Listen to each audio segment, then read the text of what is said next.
Okay, അപ്പൊ 3 പേരാണ് join ആയിട്ടുള്ളത് അല്ലെ? Okay. Naima and Safna, Febina, yes, കുറെ പേര് വരുന്നുണ്ട്. Then Shameema, Vismaya. Okay, fine, കുറെ പേരായി. ഓക്കെ, എല്ലാരും അടിപൊളിയായിട്ട് ഇരിക്കുന്നില്ലേ? ചാറ്റ് ബോക്സിൽ പറയാട്ടോ. സെറ്റ് അല്ലേ? ക്ലാസ് സ്റ്റാർട്ട് ചെയ്യല്ലേ? സിറ്റുവേഷൻ എന്താ? ഞാൻ പറയുന്നത് കേൾക്കുന്നില്ലേ? ബ്രേക്കും കാര്യങ്ങളൊന്നും ഇല്ലല്ലോ? ഓക്കെ ആണോ? യെസ്, ഓക്കെ ആണ്. സോ സോ നമുക്ക് സ്റ്റാർട്ട് ചെയ്യാം അല്ലേ? ഓക്കെ, അപ്പോൾ എന്നെ സംബന്ധിച്ചോളം നിങ്ങൾ പുതിയ സ്റ്റുഡൻസ് ആണ്. നിങ്ങളെ സംബന്ധിച്ചോളം ഞാൻ പുതിയതാണ്. സോ ഫസ്റ്റ് ഓഫ് ഓൾ ഞാൻ എന്നെ ഇൻട്രൊഡ്യൂസ് ചെയ്യാം. എൻ്റെ പേര് ഫൽസാന. സോ നിങ്ങളുടെ മാക്രോ ആൻഡ് ഇന്റർനാഷണൽ ട്രേഡ് എടുക്കുന്ന ഞാനാണ് കേട്ടോ. ദെൻ ഞാൻ എൻ്റെ PG കംപ്ലീറ്റ് ചെയ്തിട്ടുണ്ടായിരുന്നു 2022-ലാണ്. സോ അത് കഴിഞ്ഞ് സൈലത്തിൽ വർക്ക് ചെയ്തിട്ടുണ്ട്. പിന്നെ അതുപോലെ തന്നെ ഐഫറിൽ അക്കാഡമിക് കോർഡിനേറ്റർ പ്ലസ് ഫാക്കൽറ്റി ആയിട്ട് COTന്റെ തന്നെ വർക്ക് ചെയ്തിട്ടുണ്ട്. ദെൻ ഇപ്പൊ നിങ്ങൾക്ക് ക്ലാസ് എടുക്കാണ്. സോ ഫസ്റ്റ് ഓഫ് ഓൾ ഞാനും നിങ്ങളും തമ്മിലുള്ള ഒരു ഡിഫറൻസ് എന്ന് പറയുന്നത് ഒരു PG ലെവൽ മാത്രമാണ് കേട്ടോ. സോ അല്ലാതെ ഞാൻ വലിയൊരു സംഭവമാണ്, അല്ലെങ്കിൽ നിങ്ങൾ സ്റ്റുഡന്റ് ആണ്, അങ്ങനെയൊന്നുമില്ല. സോ ഒബ്വിയസ്ലി എന്നെക്കാട്ടും നോളജ് നിങ്ങൾക്ക് ഉണ്ടായിരിക്കാം. അപ്പൊ നമ്മൾ അങ്ങോട്ടും ഇങ്ങോട്ടും കമ്മ്യൂണിക്കേറ്റ് ചെയ്യുക, നമുക്ക് ലേൺ ടുഗെദർ എന്നുള്ളതാണ്. സോ നിങ്ങൾക്ക് അറിയാവുന്ന പോയിന്റ്സ് നിങ്ങൾ എന്നായിട്ട് ഷെയർ ചെയ്യുക, എനിക്കറിയാവുന്ന മാത്സ് ഞാൻ നിങ്ങൾക്ക് പറഞ്ഞുതരും. സോ ആ രീതിയിലായിരിക്കും നമ്മൾ എന്ത് ചെയ്യുന്നുണ്ടാവുക, കമ്മ്യൂണിക്കേഷൻ പോകുന്നുണ്ടാവുക. ഓക്കെ, അപ്പോൾ ഇവിടെ ടീച്ചർ സ്റ്റുഡന്റ് അങ്ങനത്തെ ഒരു ഗ്യാപ്പും കാര്യങ്ങളൊന്നും വേണ്ട. സോ നമുക്ക് വളരെ ബ്യൂട്ടിഫുൾ ആയിട്ട് നമ്മുടെ ടോപ്പിക്സും കാര്യങ്ങളൊക്കെ എടുത്ത് പോകാന്ന്. ഓക്കെ, അപ്പൊ സെറ്റ് അല്ലേ? എല്ലാവരും സെറ്റ് അല്ലേ? ഇടയ്ക്ക് ഒന്ന് റെസ്പോണ്ട് ചെയ്യണം കേട്ടോ. നിങ്ങൾ പാസീവ് ആയിട്ടുള്ള ഒരു സ്റ്റഡി അല്ല, നമ്മൾ അങ്ങോട്ടും ഇങ്ങോട്ടും ഇന്ററാക്ട് ചെയ്യാം. സെറ്റ് ആണോ? സെറ്റ് ആണെങ്കിൽ സെറ്റ് എന്ന് പറയൂ. Okay, yes, okay. ദെൻ നമ്മൾ എക്കണോമിക്സ് അല്ല പഠിക്കുന്നത്. സോ നിങ്ങൾ എല്ലാവരും സെൻട്രൽ യൂണിവേഴ്സിറ്റി എക്കണോമിക്സ് പഠിക്കണം എന്ന് വിചാരിച്ചു പോകുന്നവരാണ്. സോ എക്കണോമിക്സ് ഇഷ്ടമാണ് എല്ലാവർക്കും അല്ലെ? അതുകൊണ്ടാണ് നമ്മൾ PGക്ക് എക്കണോമിക്സ് എടുക്കുന്നത്. അറിയാലോ, നമ്മൾ ഡിഗ്രി ലെവലിൽ പഠിച്ചതിന് ഒന്നുകൂടെ ഒന്ന് മാസ്റ്റർ ആവാണ് PG ലെവലിൽ ആവുന്നത്. സോ വളരെ ഇൻഡെപ്ത് ആയിട്ട് പല ടോപ്പിക്സ് നമുക്ക് പഠിക്കേണ്ടി വരും. പലതും കേൾക്കുമ്പോൾ നമുക്ക് ഭയങ്കര ഇൻട്രസ്റ്റിംഗ് ആയിട്ട് തോന്നും. ഒബ്വിയസ്ലി നമ്മൾ മൈക്രോ ആൻഡ് മാക്രോ ഡെവലപ്മെന്റില് പബ്ലിക് ഫിനാൻസ് ഇത് മാത്രമായിരിക്കും ചിലപ്പോൾ നമ്മുടെ UG ലെവൽ നമ്മൾ കണ്ടിട്ടുണ്ടാവുക. സോ നമ്മൾ ഇതിലേക്ക് വരുന്നത് PG ലെവൽ വരുമ്പോൾ മാത്തമാറ്റിക്കൽ ആപ്ലിക്കേഷൻസ് വരും. സോ അറിയാലോ, നമ്മൾ പലപ്പോഴും +2 പഠിക്കുന്ന സമയത്ത് മാത്സ് പഠിക്കണമല്ലോ എന്ന് വിചാരിച്ചിട്ട് സ്കിപ്പ് ചെയ്യുന്നവരുണ്ട്. പക്ഷെ നമുക്ക് സെയിം മാത്സുകൾ ഇവിടെ പഠിക്കാനുണ്ട്, PGക്ക് പഠിക്കാനുണ്ട്. പക്ഷെ ഇതിന്റെയൊക്കെ എന്താണ്, എക്കണോമിക്കൽ ആപ്ലിക്കേഷൻസ് ആണ് നമ്മൾ പഠിക്കുന്നത്. അതായത് എക്കണോമിക്സ് എന്ന് പറയുന്ന ഒരു സയൻസ് ആണ്. ആ ഒരു സയൻസ് എന്ന് പറയുമ്പോൾ അത് പ്രൂവൺ ആണ്. തിയറേറ്റിക്കലി നമ്മൾ പഠിച്ചൊരു സാധനത്തെ നമ്മൾ എന്താണ് സയന്റിഫിക്കലി പ്രൂവ് ചെയ്യുന്നതാണ് മാത്തമാറ്റിക്കൽ എക്കണോമിക്സ് ആണെങ്കിലും എക്കണോമെട്രിക്സ് ആണെങ്കിലും, പിന്നെ അതുപോലെ തന്നെ നമ്മുടെ സ്റ്റാറ്റിക് ആണെങ്കിലും. അപ്പോൾ അതൊക്കെ നമുക്ക് എന്ത് ചെയ്യാൻ പറ്റും, കുറച്ചും കൂടെ രസമായിട്ട് പഠിക്കാൻ പറ്റും. അപ്പൊ ഈ ഒരു തിയറി കോൺസെപ്റ്റ് ഉണ്ടെങ്കിൽ മാത്രമേ നമുക്ക് എന്ത് ചെയ്യാൻ പറ്റുള്ളൂ, ബാക്കിയുള്ള സാധനങ്ങൾ വൃത്തിക്ക് നമുക്ക് കിട്ടുള്ളൂ. അപ്പൊ തിയറി നമ്മുടെ ഇൻട്രോ ക്ലാസ്സിൽ പ്രൊഫസർ പറഞ്ഞ പോലെ തന്നെ മാക്രോ ആൻഡ് മൈക്രോ എന്ന് പറയുന്നത് ഒബ്വിയസ്ലി മൊത്തത്തിൽ തിയറിയാണ്. സോ അപ്പൊ ഈ ഒരു തിയറി നമ്മുടെ കയ്യിലുണ്ടെങ്കിൽ നമുക്ക് എന്ത് ചെയ്യാൻ പറ്റും, വളരെ ബ്യൂട്ടിഫുൾ ആയിട്ട് എന്ത് പഠിക്കാൻ പറ്റും, മാത്തമാറ്റിക്കൽ ആപ്ലിക്കേഷൻസ് ഒക്കെ പഠിക്കാൻ പറ്റും. സോ ഓഫ് കോഴ്സ് നമുക്ക് COTന്റെ സിലബസിൽ മാത്തമാറ്റിക്കൽ ആപ്ലിക്കേഷൻസ് ഉണ്ട്. സോ അതിൽ +2 സയൻസുകാർക്ക് പഠിക്കുന്ന ചില ടോപ്പിക്സ് ഒക്കെ അതിലുണ്ട്, മെട്രിക്സ്, പിന്നെ അതുപോലെ തന്നെ സെറ്റ് ആൻഡ് വെക്ടർ ഒക്കെ. അത് നമ്മൾ ഇപ്പോഴാണ് അത് നമുക്ക് പഠിക്കേണ്ടതുള്ളൂ. സോ അതുകൊണ്ട് തന്നെ ഈസിലി നമുക്ക് എന്ത് ചെയ്യാൻ പറ്റും, അത് ക്യാച്ച് ചെയ്യാൻ പറ്റും. അപ്പൊ അങ്ങനത്തെ ബുദ്ധിമുട്ടും കാര്യങ്ങളൊന്നുമില്ല. സോ തിയററ്റിക്കലിന് നമ്മൾ എന്ത് ചെയ്യാണ്, പ്രൂവൺ ആയിട്ട് പഠിക്കുകയാണ് ചെയ്യുന്നത്. So the thing is that നമ്മൾ എക്കണോമിക്സ് ആണ് പഠിക്കാൻ പോകുന്നത്. സോ നിങ്ങൾ എന്തിനാ എക്കണോമിക്സ് പഠിക്കുന്നത്? ചാറ്റ് ബോക്സിലോട്ട് എന്തിനാ എക്കണോമിക്സ് പഠിക്കുന്നത്? നമുക്ക് ബേസിക് ആയിട്ടുള്ള കുറച്ച് കാര്യങ്ങൾ സംസാരിക്കാം. നമ്മൾ ഇനി അങ്ങോട്ട് ഫുൾ ക്ലാസ് തന്നെ ആയിരിക്കും, ടോപ്പിക്സ് ആയിരിക്കും. എന്തിനാ എക്കണോമിക്സ് പഠിക്കുന്നത്?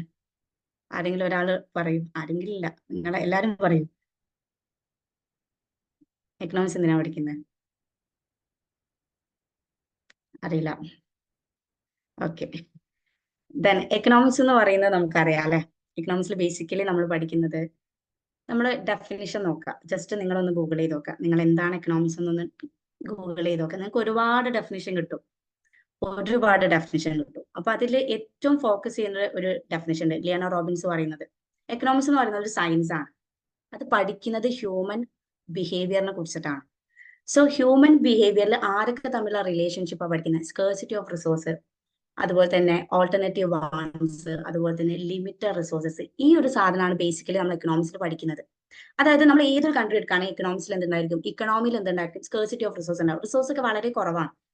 എന്നാൽ ഈ റിസോഴ്സ് കുറവായിരിക്കെ അതിന് എന്തുണ്ടായിരിക്കും, ഓൾട്ടർനേറ്റീവ് നീഡ്സ് ഉണ്ടായിരിക്കും. ഇപ്പൊ നമ്മളൊരു ബ്രെഡിന്റെ കേസ് എടുക്കുക. ഒരു ബ്രെഡ് കൊണ്ട് ഒരു സാധനം മാത്രമാണ് നമുക്ക് ഉണ്ടാക്കാൻ പറ്റുക, ഒരിക്കലും അല്ല.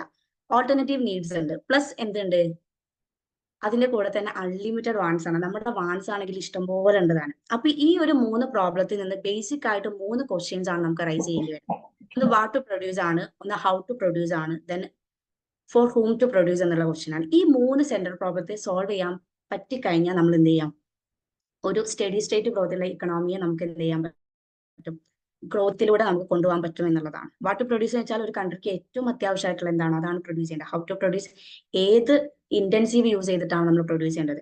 ഫോർ ഹോം ടു പ്രൊഡ്യൂസ്, ആർക്ക് വേണ്ടിയിട്ടാണ് നമ്മൾ പ്രൊഡ്യൂസ് ചെയ്യുന്നത്. ഈ ഒരു 3 സെൻട്രൽ പ്രോബ്ലം ആണ് ഏതൊരു കൺട്രി ഫേസ് ചെയ്യുന്നത്. അപ്പൊ ഈ ഒരു 3 പ്രോബ്ലത്തെ സോൾവ് ചെയ്യുക എന്നുള്ളതാണ് എക്കണോമിക്സിൽ നമ്മൾ പഠിക്കുന്നത്. ഏത് പ്രോബ്ലത്തിനാണ് ആക്ച്വലി വരുന്നത്, സ്കേഴ്സിറ്റി ഓഫ് റിസോഴ്സ് എന്നാണ്. അതുകൊണ്ട് തന്നെ എനിക്ക് പറയാനുള്ളത് എന്താ വെച്ചാൽ, എക്കണോമിക്സിൽ ഏതൊരു ടോപ്പിക്കും ഏതൊരു കോൺസെപ്റ്റ് നിങ്ങൾ പഠിക്കുമ്പോൾ ഈ 3 ക്വസ്റ്റ്യൻ നിങ്ങളുടെ ഉള്ളിൽ ഉണ്ടായിരിക്കണം. ഫോർ എക്സാമ്പിൾ, ഇപ്പൊ മാക്രോ എക്കണോമിക്സ് നിങ്ങൾ ഇൻഫ്ലേഷനെ കുറിച്ച് പഠിക്കുകയാണ്, അല്ലെങ്കിൽ അൺഎംപ്ലോയ്മെന്റിനെ കുറിച്ച് പഠിക്കുകയാണ്. അപ്പൊ ഇൻഫ്ലേഷൻ ഒരു പ്രോബ്ലം ആണ്, അതിനെ നമ്മൾ സോൾവ് ചെയ്യണം. എന്തിനു നമ്മൾ സോൾവ് ചെയ്യണം, ഇതിന്റെ ഒക്കെ ബാക്ക്ഗ്രൗണ്ടിൽ ഈ 3 ക്വസ്റ്റ്യൻസ് ഉണ്ട്. അപ്പൊ ഈ 3 ക്വസ്റ്റ്യൻസിനെ ബേസ് ചെയ്തിട്ടായിരിക്കണം എന്തുണ്ടായിരിക്കേണ്ടത്, നമ്മുടെ ഓരോ കോൺസെപ്റ്റിന്റെയും സ്റ്റഡി ഉണ്ടായിരിക്കേണ്ടത്. അതിനാണ് ഞാൻ ഇതിനൊരു ഇൻട്രോ നിങ്ങൾക്ക് തന്നിട്ടുള്ളത്. അപ്പൊ ഈ ഒരു സാധനത്തെ നിങ്ങൾ എന്ത് ചെയ്യണം, ഡീറ്റെയിൽ ആയിട്ട് മനസ്സിലാക്കണം. സോ അതിന്റെ ഒരു വീഡിയോ ലിങ്ക് ഉണ്ട്, ഞാൻ എന്തായാലും നിങ്ങൾക്ക് ഷെയർ ചെയ്യാം. സോ ഇതാണ് ശരിക്കും എക്കണോമിക്സിൽ നമ്മൾ പഠിക്കുന്നത്. അപ്പോൾ ഒരാൾ നിങ്ങളോട് എന്തിനാ എക്കണോമിക്സ് പഠിക്കണമെന്ന് വെച്ച് കഴിഞ്ഞാൽ, ഞാനത് കൺസ്യൂമറെ കുറിച്ച് പഠിക്കാണ്, ഡിമാൻഡിനെ കുറിച്ച് പഠിക്കാണ്, സപ്ലൈനെ കുറിച്ച് പഠിക്കാൻ, ഇതിന് പകരമായിട്ട് നിങ്ങൾ എന്ത് ചെയ്യണം, അതിന്റെ ഒരു ബേസിക് ആയിട്ടുള്ള ഒരു ഡെഫിനിഷനെങ്കിൽ നിങ്ങൾ എന്ത് ചെയ്യണം, മനസ്സിലാക്കി വെക്കണം.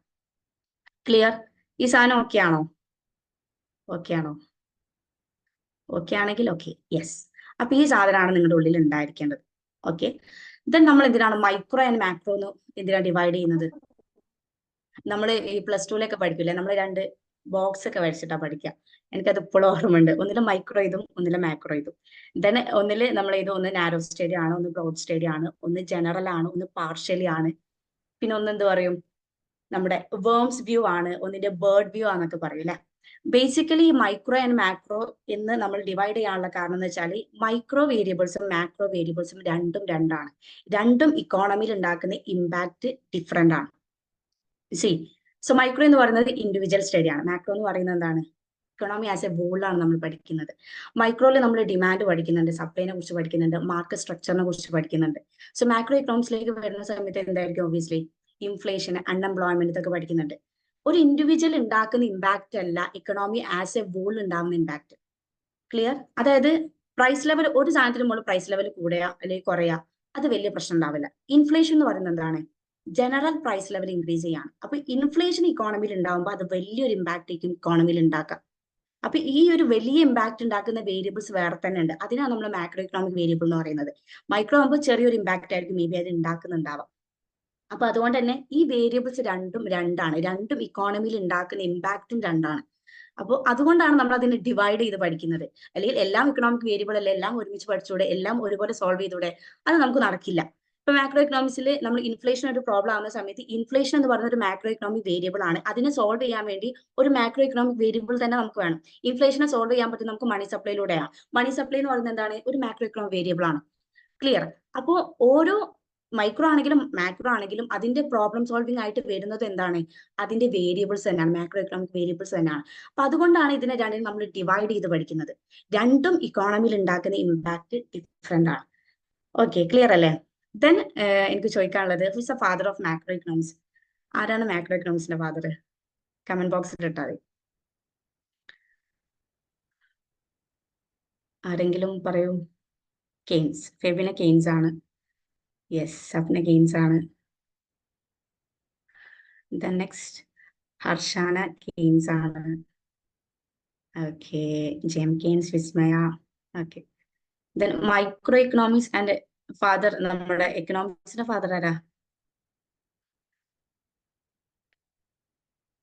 എക്കണോമിക്സിന്റെ ഫാദർ ആഡം സ്മിത്ത്. ഒബ്വിയസ്ലി എല്ലാവർക്കും അറിയാൻ മതിയാവും അല്ലെ. ആൻഡ് ആഡം സ്മിത്ത് എങ്ങനെ എക്കണോമിക്സിന്റെ ഫാദർ ആവുന്നേ? ഞാൻ ഒരു കാര്യം ചോദിക്കട്ടെ. 1890 ആൽഫ്രഡ് മാർഷൽ അദ്ദേഹത്തിന്റെ പുസ്തകം ഇറക്കിയിട്ടുണ്ട്, പ്രിൻസിപ്പിൾ ഓഫ് എക്കണോമിക്സ് എന്ന് പറഞ്ഞിട്ട്. ആഡം സ്മിത്തിന്റെ ബുക്ക് തന്നെ 1776 സോ ശരിക്കും ആൽഫ്രഡ് മാർഷൽ അല്ലേ ഫാദർ ആവേണ്ടത്? നിങ്ങളൊന്ന് ആലോചിച്ച് നോക്കിയാ. ആദ്യം വന്നത് ആൽഫ്രഡ് മാർഷൽ അല്ലേ? അപ്പൊ ആൽഫ്രഡ് മാർഷൽ അല്ലേ ഫാദർ ആവേണ്ടത്? സോ എന്തുകൊണ്ട് ആഡം സ്മിത്തിനെ നമ്മൾ ഫാദർ ആയിട്ട് കൺസിഡർ ചെയ്യുന്നു? എന്തെങ്കിലും ഒരു ക്ലൂ പറഞ്ഞാൽ മതി. എന്തുകൊണ്ട് നമ്മൾ ആഡം സ്മിത്തിനെ ഫാദർ ആയിട്ട് കൺസിഡർ ചെയ്യുന്നു? കമന്റ്. എന്തിനാണ് നമ്മൾ ആഡം സ്മിത്തിനെ ഫാദർ ആയിട്ട് കൺസിഡർ ചെയ്യുന്നത്? ഇതൊക്കെ ഒരു ബേസിക് ആയിട്ടുള്ള കാര്യമാട്ടോ. നിങ്ങൾ എക്കണോമിക്സ് പഠിക്കുന്ന ഒരാളെന്ന രീതിയിൽ നിങ്ങൾ ബേസിക് ആയിട്ട് മനസ്സിലാക്കേണ്ട കാര്യം. എനിബഡി അറിയില്ല. ആഡം സ്മിത്തിന്റെ ബുക്ക് ഏതാ? ഈ class with economics from the political economy. Yes, correct ആണ്. ദെൻ അത് കറക്റ്റ് ആൻസർ ആട്ടോ. ദെൻ ബുക്സ്, ആഡം സ്മിത്തിന്റെ ബുക്ക് ഏതാ?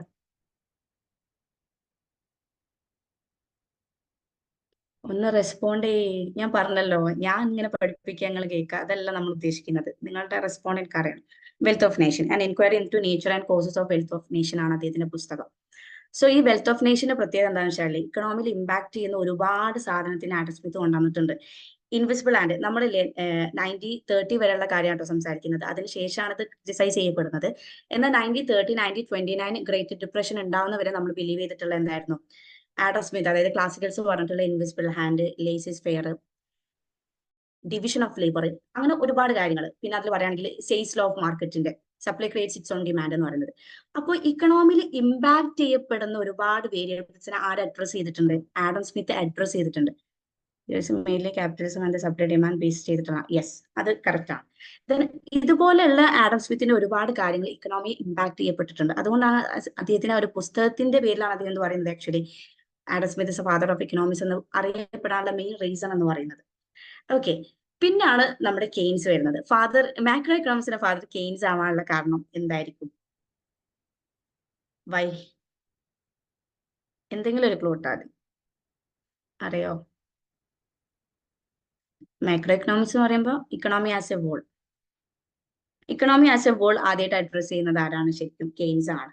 അതായത് ഗ്രേറ്റ് ഡിപ്രഷൻ വരെ, അതായത് 1929-30 വരെ നമ്മൾ ഭയങ്കരമായിട്ട് വിശ്വസിച്ചിട്ടുണ്ടായിരുന്നു ക്ലാസിക്കല്. പക്ഷെ അതിനുശേഷം ഫുൾ പൊട്ടത്തരാണെന്നുള്ളത് നമ്മൾ മനസ്സിലാക്കി. ക്ലാസിക്കൽസ് പറയാണ് ഇൻവിസിബിൾ ഹാൻഡ് ഉണ്ടാവുന്നത്. എന്താണ്?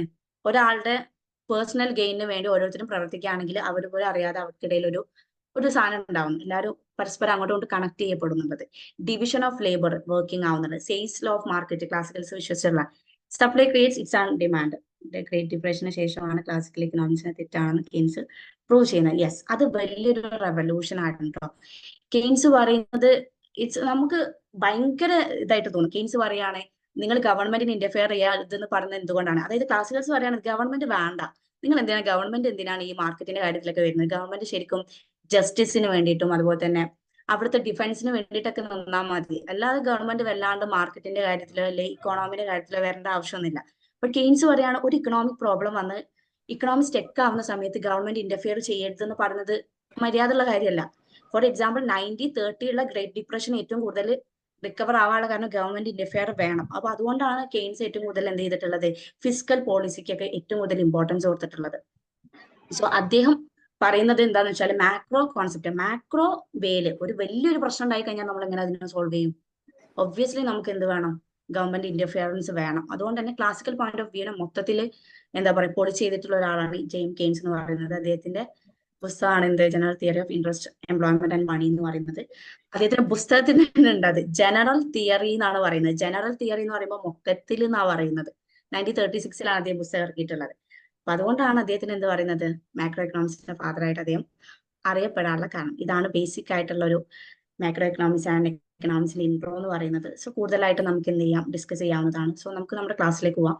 ഫസ്റ്റ് ഓഫ് ഓൾ നമുക്ക് ഇതിന്റെ സിലബസ് നോക്കാം. മാക്രോ എക്കണോമിക്സിന്റെ സിലബസ് നമുക്ക് നോക്കാം.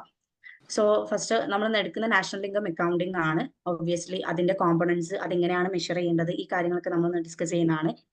Then income and output determination, അതായത് ക്ലാസിക്കൽ പോയിന്റ് ഓഫ് വ്യൂവിലും കെനീഷ്യൻ പോയിന്റ് ഓഫ് വ്യൂവിൽ എങ്ങനെയാണ് ഇൻകവും ഔട്ട്പുട്ടും ഡിറ്റർമിൻ ചെയ്യുന്നത്. സോ കെയ്ൻസ് ഏറ്റവും കൂടുതൽ വാദിച്ചിട്ടുള്ള കാര്യമാണ് അഗ്രിഗേറ്റ് ഡിമാൻഡ്. അഗ്രിഗേറ്റ് ഡിമാൻഡും ഇഫക്റ്റീവ് ഡിമാൻഡ് എവിടെ കണ്ടാലും കെയ്ൻസ് നിങ്ങളുടെ ഉള്ളിൽ വരണം കേട്ടോ. ഇഫക്റ്റീവ് ഡിമാൻഡ് വേണം. അതായത് ഇക്കണോമിയിൽ എന്തെങ്കിലും പ്രോബ്ലം വരാണെങ്കിൽ ഡിമാൻഡ് ഉണ്ടാക്കിയാൽ മതി. ഡിമാൻഡ് ഉണ്ടാക്കുമ്പോൾ ഇക്കണോമിക് പ്രോബ്ലത്തെ ബ്രേക്ക് ആവുന്നുണ്ടോ? ജസ്റ്റ് ഒരു മിനിറ്റ്. ഇപ്പൊ ഓക്കെ ആണോ? ഓക്കെ ആണോ? ഓക്കെയാണ് മിസ്. Okay okay. യെസ്, എന്തെങ്കിലും പ്രശ്നം ഉണ്ടാകുമ്പോൾ പറയണം കേട്ടോ, എന്നാലും എനിക്കത് നോട്ട് ചെയ്യാൻ പറ്റുള്ളൂ. അല്ലാതെ ഞാൻ ഇങ്ങനെ ക്ലാസ് എടുത്ത് പോകും ബ്രേക്ക് ആവുന്നതിന് കിട്ടില്ല, പ്രശ്നമാണ്. ഓക്കെ, അപ്പൊ നമ്മുടെ ഇൻകം ആൻഡ് ഔട്ട്പുട്ട് ഡിറ്റർമിനേഷനിൽ ഇൻകവും ഔട്ട്പുട്ടും എങ്ങനെയാണ് ഡിറ്റർമിൻ ചെയ്യുന്നത് നമ്മൾ നോക്കും. അത് കെനീഷ്യൻ പോയിന്റ് ഓഫ് വ്യൂവിൽ നോക്കും, ക്ലാസിക്കൽ പോയിന്റ് ഓഫ് വ്യൂവിൽ നോക്കും. സോ ഇതിന്റെ പോയിന്റ് ഓഫ് വ്യൂവിൽ വരുന്ന ഡിഫറൻസ് എന്താണെന്ന് വെച്ചാൽ കെയ്ൻസിന്റെ അസംഷൻസ് ഉണ്ട്. അതായത് എക്സാക്ട് നമ്മുടെ ക്ലാസിക്കലിന്റെ ഓപ്പോസിറ്റ് ആണ് കെയ്ൻസ് എന്ന് പറയുന്നത്. അപ്പോൾ കെയ്ൻസിന്റെ അസംഷൻസ് വെച്ചിട്ട് നമ്മൾ എന്ത് ചെയ്യും, ഇൻകം ആൻഡ് ഔട്ട്പുട്ട് ഡിറ്റർമിൻ ചെയ്യും. ദെൻ ക്ലാസിക്കൽസിന്റെ അസംഷൻസ് വെച്ചിട്ട് നമ്മൾ എന്ത് ചെയ്യും, ഇൻകം ആൻഡ് ഔട്ട്പുട്ട് ഡിറ്റർമിൻ ചെയ്യും. പിന്നെ നമുക്ക് വരുന്നത് മണി ആൻഡ് ഇൻഫ്ലേഷൻ ആണ്. സോ അതിൽ ബേസിക് ആയിട്ട് നമുക്ക് പഠിക്കുന്നത് ഡിമാൻഡ് ആൻഡ് സപ്ലൈ ഓഫ് മണിയാണ്. ഡിമാൻഡ് എന്ന് പറയുന്നത് നമ്മുടെ ക്വാണ്ടിറ്റി തിയറി ഓഫ് മണിയാണ്. അത് നമ്മുടെ ക്ലാസിക്കൽ പോയിന്റ് ഓഫ് വ്യൂവിൽ അതിന്റെ transaction and cash balance, Cambridge equation ഒക്കെ ഉണ്ടല്ലോ, അതാണ് ബേസിക്കലി അതിൽ പഠിക്കുന്നത്. ദെൻ അതിൽ കെനീഷ്യൻ പോയിന്റ് ഓഫ് വ്യൂവിൽ നമ്മൾ പഠിക്കുന്നത് ലിക്വിഡിറ്റി പ്രിഫറൻസ് ആണ്. അദ്ദേഹത്തിന്റെ ട്രാൻസാക്ഷൻ മോട്ടീവ്, പ്രിക്കോഷണറി, സ്പെക്കുലേറ്റീവ്, ആ സാധനങ്ങളൊക്കെ. സപ്ലൈ ഓഫ് മണി എന്ന് പറയുമ്പോൾ കറക്റ്റ് ബാങ്കിങ് സിസ്റ്റത്തിനെ കുറിച്ചിട്ടായിരിക്കും. പിന്നീട് നമ്മൾ കുറച്ച് ബാങ്കിങ് സിസ്റ്റത്തിന്റെയും അതിന്റെ കാര്യങ്ങളൊക്കെ പഠിക്കും. പിന്നെ ഫിലിപ്സ് കർവ് ആണ് നമുക്ക് പഠിക്കാനുള്ളത്. ഫിലിപ്സ് കർവ് നിങ്ങൾക്ക് ന്യൂ ടോപ്പിക് ആണോ? ഫിലിപ്സ് കർവ് ഇതിനു മുമ്പ് നിങ്ങൾ പഠിച്ചിട്ടുണ്ടോ? ജസ്റ്റ് ഒന്ന് കമന്റ് ചെയ്യും, പഠിച്ചിട്ടുണ്ടെങ്കിൽ യെസ്, അല്ലെങ്കിൽ നോ. Yes, okay. അപ്പൊ കുറച്ചുകൂടെ സിമ്പിൾ ആണ്. നമ്മുടെ കമ്മ്യൂണിറ്റിയിൽ ഏറ്റവും കൂടുതൽ ഞാൻ നോട്ടീസ് ചെയ്തിട്ടുള്ള കുറെ ക്വസ്റ്റ്യൻസ് അത് റിലേറ്റ് ചെയ്ത് വന്നിട്ടുണ്ട്. സോ ഫിലിപ്സ് കർവിൽ നമ്മൾ എന്താണ് ഒറിജിനൽ ഫിലിപ്സ് കർവ്, അതിന്റെ ഷോർട്ട് റൺ, പിന്നെ അതിന്റെ ലോങ് റൺ, ആ കാര്യങ്ങളാണ് ബേസിക്കലി നമ്മൾ ഡിസ്കസ് ചെയ്യുക. പിന്നെ മോണിറ്ററി ആൻഡ് ഫിസിക്കൽ പോളിസി വളരെ സിമ്പിൾ ആയിട്ട് വളരെ ഇൻട്രസ്റ്റിംഗ് ആയിട്ട് നമുക്ക് പഠിക്കാൻ പറ്റുന്ന ടോപ്പിക്കാണ്. ദെൻ നമ്മുടെ സിലബസിലെ തന്നെ ഏറ്റവും സിമ്പിൾ ആയിട്ടുള്ള ടോപ്പിക്കാണ് consumption theories, permanent, relative, life cycle, പിന്നെ അബ്സല്യൂട്ട്ലി, അതാണ് വരുന്നത്. പിന്നെ ഇൻവെസ്റ്റ്മെന്റിന്റെ ചില കോൺസെപ്റ്റുകൾ പഠിക്കും. പിന്നെ നമുക്ക് പഠിക്കാനുള്ളത് മൾട്ടിപ്ലയർ ആൻഡ് ആക്സിലറേറ്റർ ആണ്. അത് സിമ്പിൾ ടോപ്പിക്കാണ്. മൾട്ടിപ്ലയർ എന്ന് പറയുമ്പോൾ ഇൻവെസ്റ്റ്മെന്റ് ഉണ്ടാകുമ്പോൾ അത് ഇൻകം ജനറേറ്റ് ചെയ്യപ്പെടും, അത് ബൈ ജെഎം കെയ്ൻസ് ആണ്. ആക്സിലറേറ്റർ എന്ന് പറയുമ്പോൾ നമ്മുടെ JB ക്ലാർക്ക് ആണ് കൊണ്ടുവന്നിട്ടുള്ളത്. അദ്ദേഹം അതിന്റെ ഓപ്പോസിറ്റ് ആണ് പറയുന്നത്. ഇൻവെസ്റ്റ്മെന്റ് ഉണ്ടെങ്കിൽ ഇൻകം ഉണ്ടാവും, സോറി, ഇൻകം ഉണ്ടെങ്കിൽ ഇൻവെസ്റ്റ്മെന്റ് ഉണ്ടാവും എന്നുള്ളതാണ് പറയുന്നത്. പിന്നെ കുറച്ചും കൂടെ ഫോക്കസ്ഡ് ആവേണ്ടത് നിങ്ങൾ എക്സാക്ട് നിങ്ങളുടെ ക്ലാസ്സിൽ കയറേണ്ടതായിട്ടുള്ള, അതായത് ബാക്കിയുള്ള നമുക്ക് ചിലപ്പം കിട്ടിയെന്ന് വരും, പക്ഷെ കുറച്ചും കൂടെ ട്രിക്കി ആയിട്ട് നമുക്ക് തോന്നാണ് മുണ്ടൽ ഫ്ലെയിം മോഡലും ISLM അനാലിസിസും പിന്നെ purchasing power and the exchange determination, പിന്നെ ഹാരോഡോമർ ആൻഡ് സോളമോഡൻ, അത് കംപ്ലീറ്റ്ലി ഡെവലപ്മെന്റൽ എക്കണോമിക്സ് ആണ്. ഇത്രയാണ് വരുന്നത് കേട്ടോ. ഇത്രയാണ് നമ്മുടെ സിലബസ് വരുന്നത്. സോ സിലബസ് ഓക്കെ അല്ലേ? നിങ്ങൾക്ക് ഓക്കെ ആയിട്ട് തോന്നുന്നില്ലേ? കുഴപ്പമൊന്നുമില്ലല്ലോ? ഓക്കെ ആണോ? സിലബസ് ഓക്കെ ആണോ? ഓക്കെ ആണ്. ഓക്കെ ആണോ? Yes yes. അപ്പൊ ഞാൻ നിങ്ങളോട് ഫസ്റ്റ് ചോദിക്കുന്ന ക്വസ്റ്റ്യൻ ഇതാണ്, what is the most appropriate term of national income? So ഇതിന് നിങ്ങൾ എന്തായിരിക്കും ആൻസർ ചെയ്യുന്നുണ്ടാവാം? നമ്മൾ ക്ലാസ് കഴിയുമ്പോൾ, ക്ലാസ് എൻഡ് ആവുന്ന സമയത്ത് ഇതിന്റെ കറക്റ്റ് ആൻസർ എനിക്ക് കിട്ടണം. സോ ഇപ്പം ഇതിന്റെ ആൻസർ എന്താണ്? ABCD, ഇതിൽ ഏതാണ് നിങ്ങൾ പറയുന്നത്? What is the most appropriate term of national income? C, NNPFC. Okay. ഓ, നിങ്ങൾക്ക് എല്ലാം അറിയാലോ അപ്പൊ. ഓക്കെ, നമുക്ക് എന്തായാലും സിമ്പിൾ ആയിട്ടുള്ള ടോപ്പിക്സാ. ഓക്കെ, അപ്പൊ നമുക്ക് പെട്ടെന്ന് തീർക്കാല്ലേ? സി ആണ്. ബാക്കി അതേഴ്സ് എന്താ പറയുന്നേ? അതേഴ്സ് ആരെങ്കിലും ഒന്ന് ചലഞ്ച് ചെയ്യോ? എയും ബി ഒക്കെ ആരെങ്കിലും ഒക്കെ പറയൂ. ഓക്കെ ആണ്. നമുക്ക് ക്ലാസ്സിലേക്ക് പോകാം. നിങ്ങൾ ചാറ്റ് ചെയ്യൂ കേട്ടോ. ഓക്കെ, നമുക്ക് നാഷണൽ ഇൻകത്തിലേക്ക് പോകാം. എന്താ നാഷണൽ ഇൻകം എന്ന് പറയുന്നത്? National income of A country can be defined as A total market value of the all the final goods and services produced in the economy in an year. ഇവിടെ നമ്മൾ ശ്രദ്ധിക്കേണ്ട കാര്യങ്ങൾ, final goods എന്ന് പറയുന്നത് ഞാൻ not ചെയ്തിട്ടുണ്ട്. Final goods and in an year, ഇതൊക്കെ വളരെ ഇമ്പോർട്ടന്റ് ആയിട്ടുള്ള കാര്യമാണ്. അതായത് ഒരു കൺട്രി നമ്മൾ എടുക്കുന്ന സമയത്ത് ആ കൺട്രിയിൽ ആ ഒരു വർഷത്ത് പ്രൊഡ്യൂസ് ചെയ്യപ്പെടുന്ന എല്ലാ ഗുഡ്സ് ആൻഡ് സർവീസസിന്റെ, എന്ത് ഗുഡ്സ് ആണ്? ഫൈനൽ ഗുഡ്സ് ആണ് കേട്ടോ. ഫൈനൽ ഗുഡ്സ് ആൻഡ് സർവീസസിന്റെ മാർക്കറ്റ് വാല്യൂവിനെയാണ് നമ്മൾ എന്ത് പറയുന്നത്? നാഷണൽ ഇൻകം എന്ന് പറയുന്നത്. ഈ മാർക്കറ്റ് വാല്യൂനെ മൊത്തം കൂട്ടിക്കഴിഞ്ഞാൽ നമുക്ക് നാഷണൽ ഇൻകം എന്ന് പറയാം. ഇപ്പൊ ഫോർ എക്സാമ്പിൾ നമ്മളൊരു 2 lakh ഔട്ട്പുട്ട് ഉണ്ടാക്കിയിട്ടുണ്ടെങ്കിൽ അതിന്റെ പ്രൈസ് ഇൻറ്റു ആ 2 lakh ഔട്ട്പുട്ട് ആണ് ആക്ച്വലി എന്ത് പറയുന്നത്?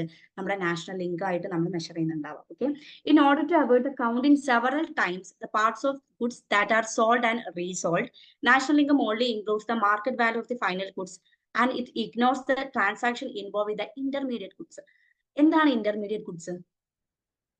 എന്താണ് ഫൈനൽ ഗുഡ്സ്? അല്ലെ ഫൈനൽ ഗുഡ്സ് ആണ്, എന്താണ് ഇന്റർമീഡിയറ്റ് ഗുഡ്സ്? നിങ്ങൾ എന്താണ് മനസ്സിലാക്കിയിട്ടുള്ളത്?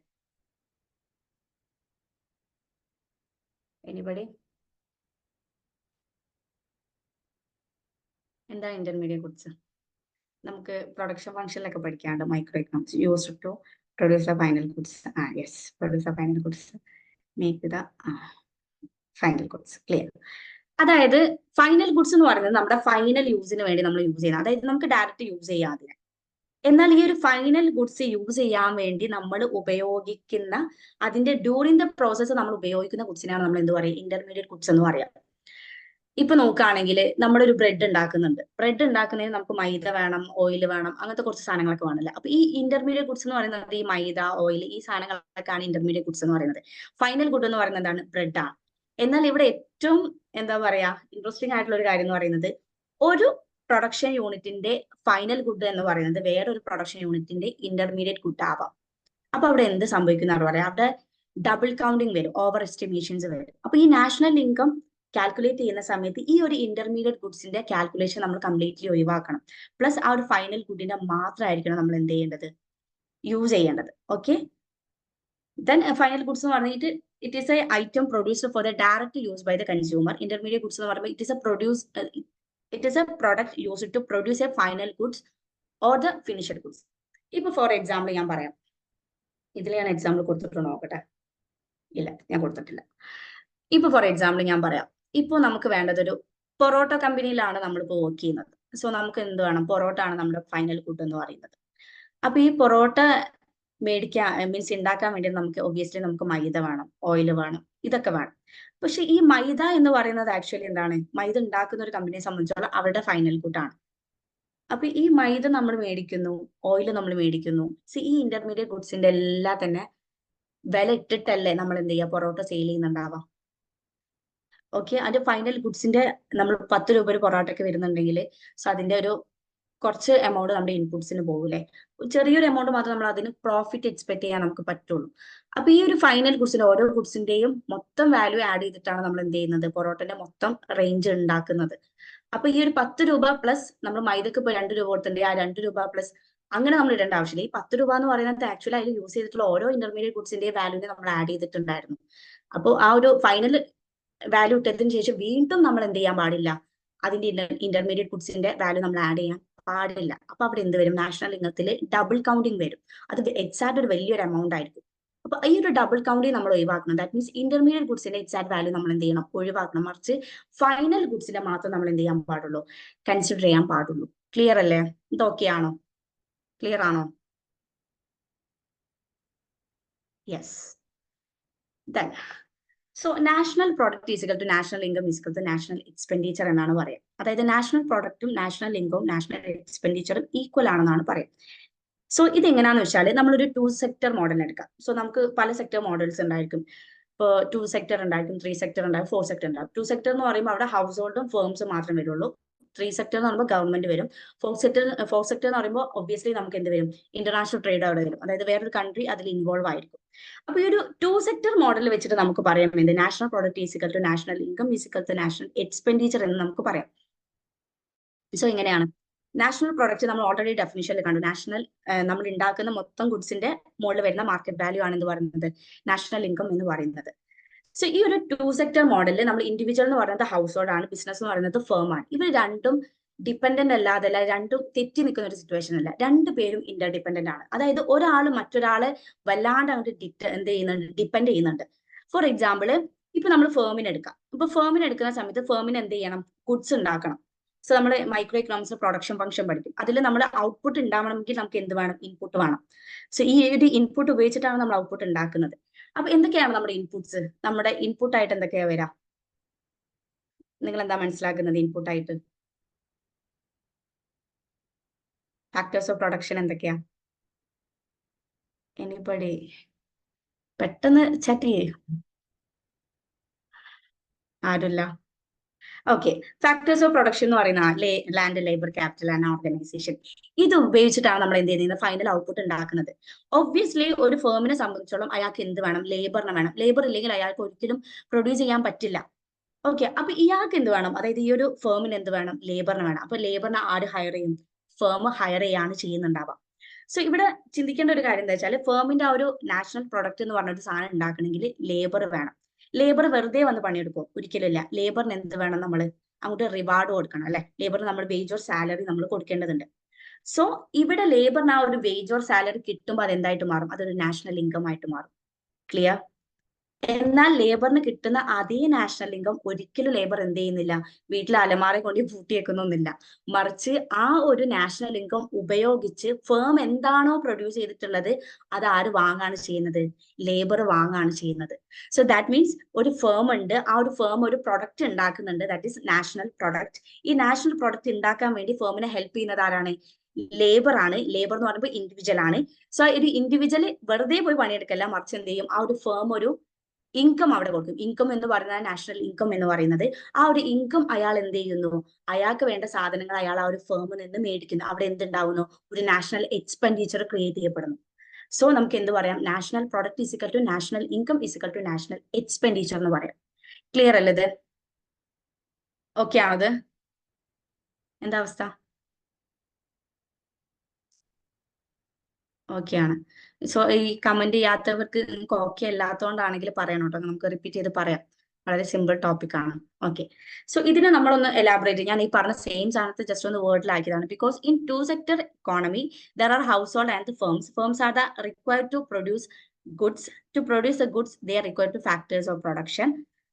Then they have the reward for their contribution to the production process. So the income for the factors of the production arises in this process of the production. അതായത് production നടക്കുന്ന സമയത്ത് അവർക്ക് എന്ത് കിട്ടുന്നുണ്ട്, reward കിട്ടുന്നുണ്ട്, അവിടെ ഒരു ഇൻകം അറൈസ് ചെയ്യപ്പെടുന്നുണ്ട്.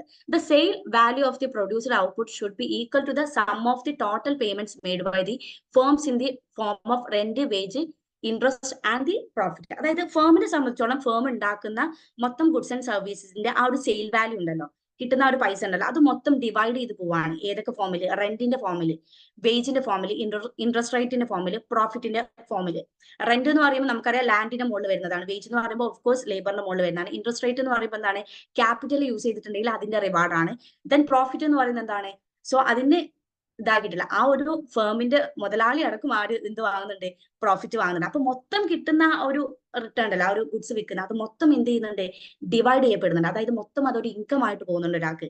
ആ ഇൻകം മുഴുവൻ അവരത് സേവ് ചെയ്ത് വെക്കല്ലേ ചെയ്യുന്നത്, മറിച്ച് ആ ഇൻകം മുഴുവനായിട്ട് നമ്മൾ എന്ത് ചെയ്യുന്നുണ്ട്, എക്സ്പെൻഡിച്ചർ ആയിട്ട് യൂസ് ചെയ്യുന്നുണ്ട്. അതുകൊണ്ട് തന്നെ നമുക്ക് എന്ത് പറയാം, national product is equal to national income is equal to national expenditure എന്ന് പറയാം. Clear? The income in turn become the source of expenditure. So the income flows from the firm to the household for the productive service. And this income again return to the firm when the expenditure made by the household on the goods produced by the firm. Again ആർക്കിനെ പോവാണ്, അത് ഫേമിന് പോവാണ് ചെയ്യുന്നത്. അതുകൊണ്ടാണ് ഈ ഒരു 3 ടേമിനെ നമ്മൾ equal ആയിട്ട് consider ചെയ്യുന്നത്. ക്ലിയർ? സോ നമുക്ക് എന്ത് പറയാം, national income is equal to national product is equal to national expenditure എന്ന് നമുക്ക് പറയാം. ദെൻ നമുക്ക് നാഷണൽ ഇൻകത്തിൽ പഠിക്കാനുള്ള കോൺസെപ്റ്റുകൾ ഇത്രയാണ്. ഒന്ന് നമ്മൾ GDP കാണും, ദെൻ GNP കാണും, NDP, NNP at a market price and the NNP at a factor cost, personal income, personal disposable income, nominal national income, real national income, GNP gap and the green GDP. The final one നമ്മൾ പഠിക്കുന്നത് methods of measuring national income ആണ്. So ഇവിടെ നിങ്ങൾ മനസ്സിലാക്കുന്ന ഒരു കാര്യം എന്താ വെച്ചാൽ, ഫസ്റ്റ് നമ്മൾ എടുക്കുന്നത് GDP മാത്രമാണ്. സോ ഈ ഒരു GDPയിൽ P എപ്പോഴും കോൺസ്റ്റന്റ് ആയിരിക്കും, എന്നാൽ ജിയും ഡിയും മാറും. ജിയും ഡിയും മാറുന്ന സമയത്ത് എന്തൊക്കെ വേരിയബിൾസ് അതിന്റെ കൂടെ ആഡ് ചെയ്യപ്പെടുന്നു, അല്ലെങ്കിൽ എന്തൊക്കെ വേരിയബിൾസ് അതിൽ നിന്ന് നമ്മളെ മൈനസ് ചെയ്യപ്പെടുന്നു, അതാണ് നിങ്ങൾ ഫോക്കസ് ചെയ്യേണ്ടത്. അതാണ് നിങ്ങൾക്ക് ക്വസ്റ്റ്യൻ വരാം. ഓക്കെ, ചിലപ്പോൾ നിങ്ങളോട് ചോദിക്കും GDPന്റെ കൂടെ എന്ത് മൈനസ് ചെയ്ത് കഴിഞ്ഞാലാണ് നമുക്ക് എന്ത് കിട്ടുക, GNP കിട്ടാം. GNP യെസ്, എന്ത് കൂട്ടി കഴിഞ്ഞാലാണ് GNP കിട്ടുക, NDPന്റെ കൂടെ കഴിഞ്ഞ് എന്ത് കുറച്ച് കഴിഞ്ഞാലാണ് GNP കിട്ടുക. അപ്പൊ അങ്ങനത്തെ കുറച്ച് ക്വസ്റ്റ്യൻസ് വരും. അപ്പൊ നമ്മൾ അവിടെ കൺഫ്യൂസിങ് ആണ്. അതിൽ നിങ്ങൾ എന്ത് ചെയ്യണം എന്ന് പറയാം, കോൺസെപ്റ്റ് ക്ലിയർ ആയിട്ട് മനസ്സിലാക്കി വെക്കുക എന്നുള്ളതാണ്. അല്ലാതെ ജസ്റ്റ് കാണാപ്പാടം പഠിച്ചു പോയി കഴിഞ്ഞാൽ നമുക്ക് ഈ സാധനം നടക്കില്ല. നമ്മൾ കോൺസെപ്റ്റ് ക്ലിയർ ചെയ്ത് പഠിച്ചേ പറ്റുള്ളൂ. സോ നമുക്ക് എന്തായാലും പോവാം. സോ GDP എന്ന് പറയുന്നത് എന്താണ്, ഗ്രോസ് ഡൊമസ്റ്റിക് പ്രൊഡക്റ്റ് ആണ്. GDP is the money value of all the final goods and services produced in the domestic territory of a country during an accounting year. ഞാൻ ഇവിടെ ലൈൻ ചെയ്തിട്ടുള്ള 2 വേർഡ്സ് ഉണ്ട്, domestic territory and accounting year. GDP ഉണ്ടല്ലേ, gross domestic product. അതായത് within കൺട്രിയിൽ ഒരു accounting ഇയറിൽ produce ചെയ്യപ്പെടുന്ന മൊത്തം ഗുഡ്സ് ആൻഡ് സർവീസിന്റെ, ഫൈനൽ ഗുഡ്സ് ആൻഡ് സർവീസിന്റെ മാർക്കറ്റ് വാല്യൂ ഓർ മണി വാല്യൂനാണ് നമ്മൾ എന്ത് പറയാ, GDP എന്ന് പറയാം. ഇവിടെ ഏറ്റവും ഹൈലൈറ്റ് ചെയ്യുന്നത് ഡൊമസ്റ്റിക് ടെറിട്ടറി ആണ്. അതായത് എന്റെ ഇന്ത്യ എന്ന് പറയുന്ന ഈ ഒരു രാജ്യത്ത് ഒരു അക്കൗണ്ടിങ് ഇയർ എന്ന് പറയുന്നത് എന്താ, accounting year or financial year എന്ന് പറയുന്നത് എന്താ, എനിബഡി? നമ്മൾ അക്കൗണ്ടിങ് ഇയർ ആയിട്ട് കണക്കാക്കുന്നപ്പോഴാ ജാനുവരി ടു ഡിസംബർ ആണോ?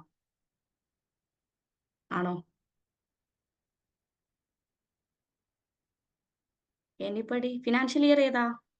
യെസ്, ഏപ്രിൽ 1 തൊട്ട് 31 മാർച്ചാണ് നമ്മുടെ അക്കൗണ്ടിങ് ഇയർ എന്ന് പറയുന്നത്. സോ നമ്മുടെ GDP കാൽക്കുലേറ്റ് ചെയ്യുന്ന ഈ ഒരു ഇയറിലാണ്, അല്ലാതെ നമ്മുടെ ജാനുവരി ടു ഡിസംബർ അല്ല. സോ ഈ മന്തിന്റെ ബിറ്റ്വീന്റെ ഇടയിൽ ഡൊമസ്റ്റിക് ടെറിട്ടറിയിൽ ഉണ്ടാക്കുന്ന മൊത്തം ഫൈനൽ ഗുഡ്സ് ആൻഡ് സർവീസസിന്റെ മൊത്തം മണി വാല്യൂവിനാണ് നമ്മൾ ആക്ച്വലി എന്ത് പറയുന്നത്? GDP എന്ന് പറയുന്നത്. It CARES about the goods produced in the year it producer. ഇവിടെ നമ്മൾ മാർക്ക് ചെയ്യേണ്ട one of the important point എന്ന് വെച്ചാൽ, ഈ ഒരു ഗുഡ്സ് സെയിൽ ചെയ്യപ്പെട്ട ഗുഡ്സിനെ മാത്രമല്ല നമ്മൾ എന്ത് ചെയ്യുക കൺസിഡർ ചെയ്യപ്പെടുന്നുണ്ടാവുക, പ്രൊഡ്യൂസ്ഡ് എന്നാണ് പറയുന്നത്.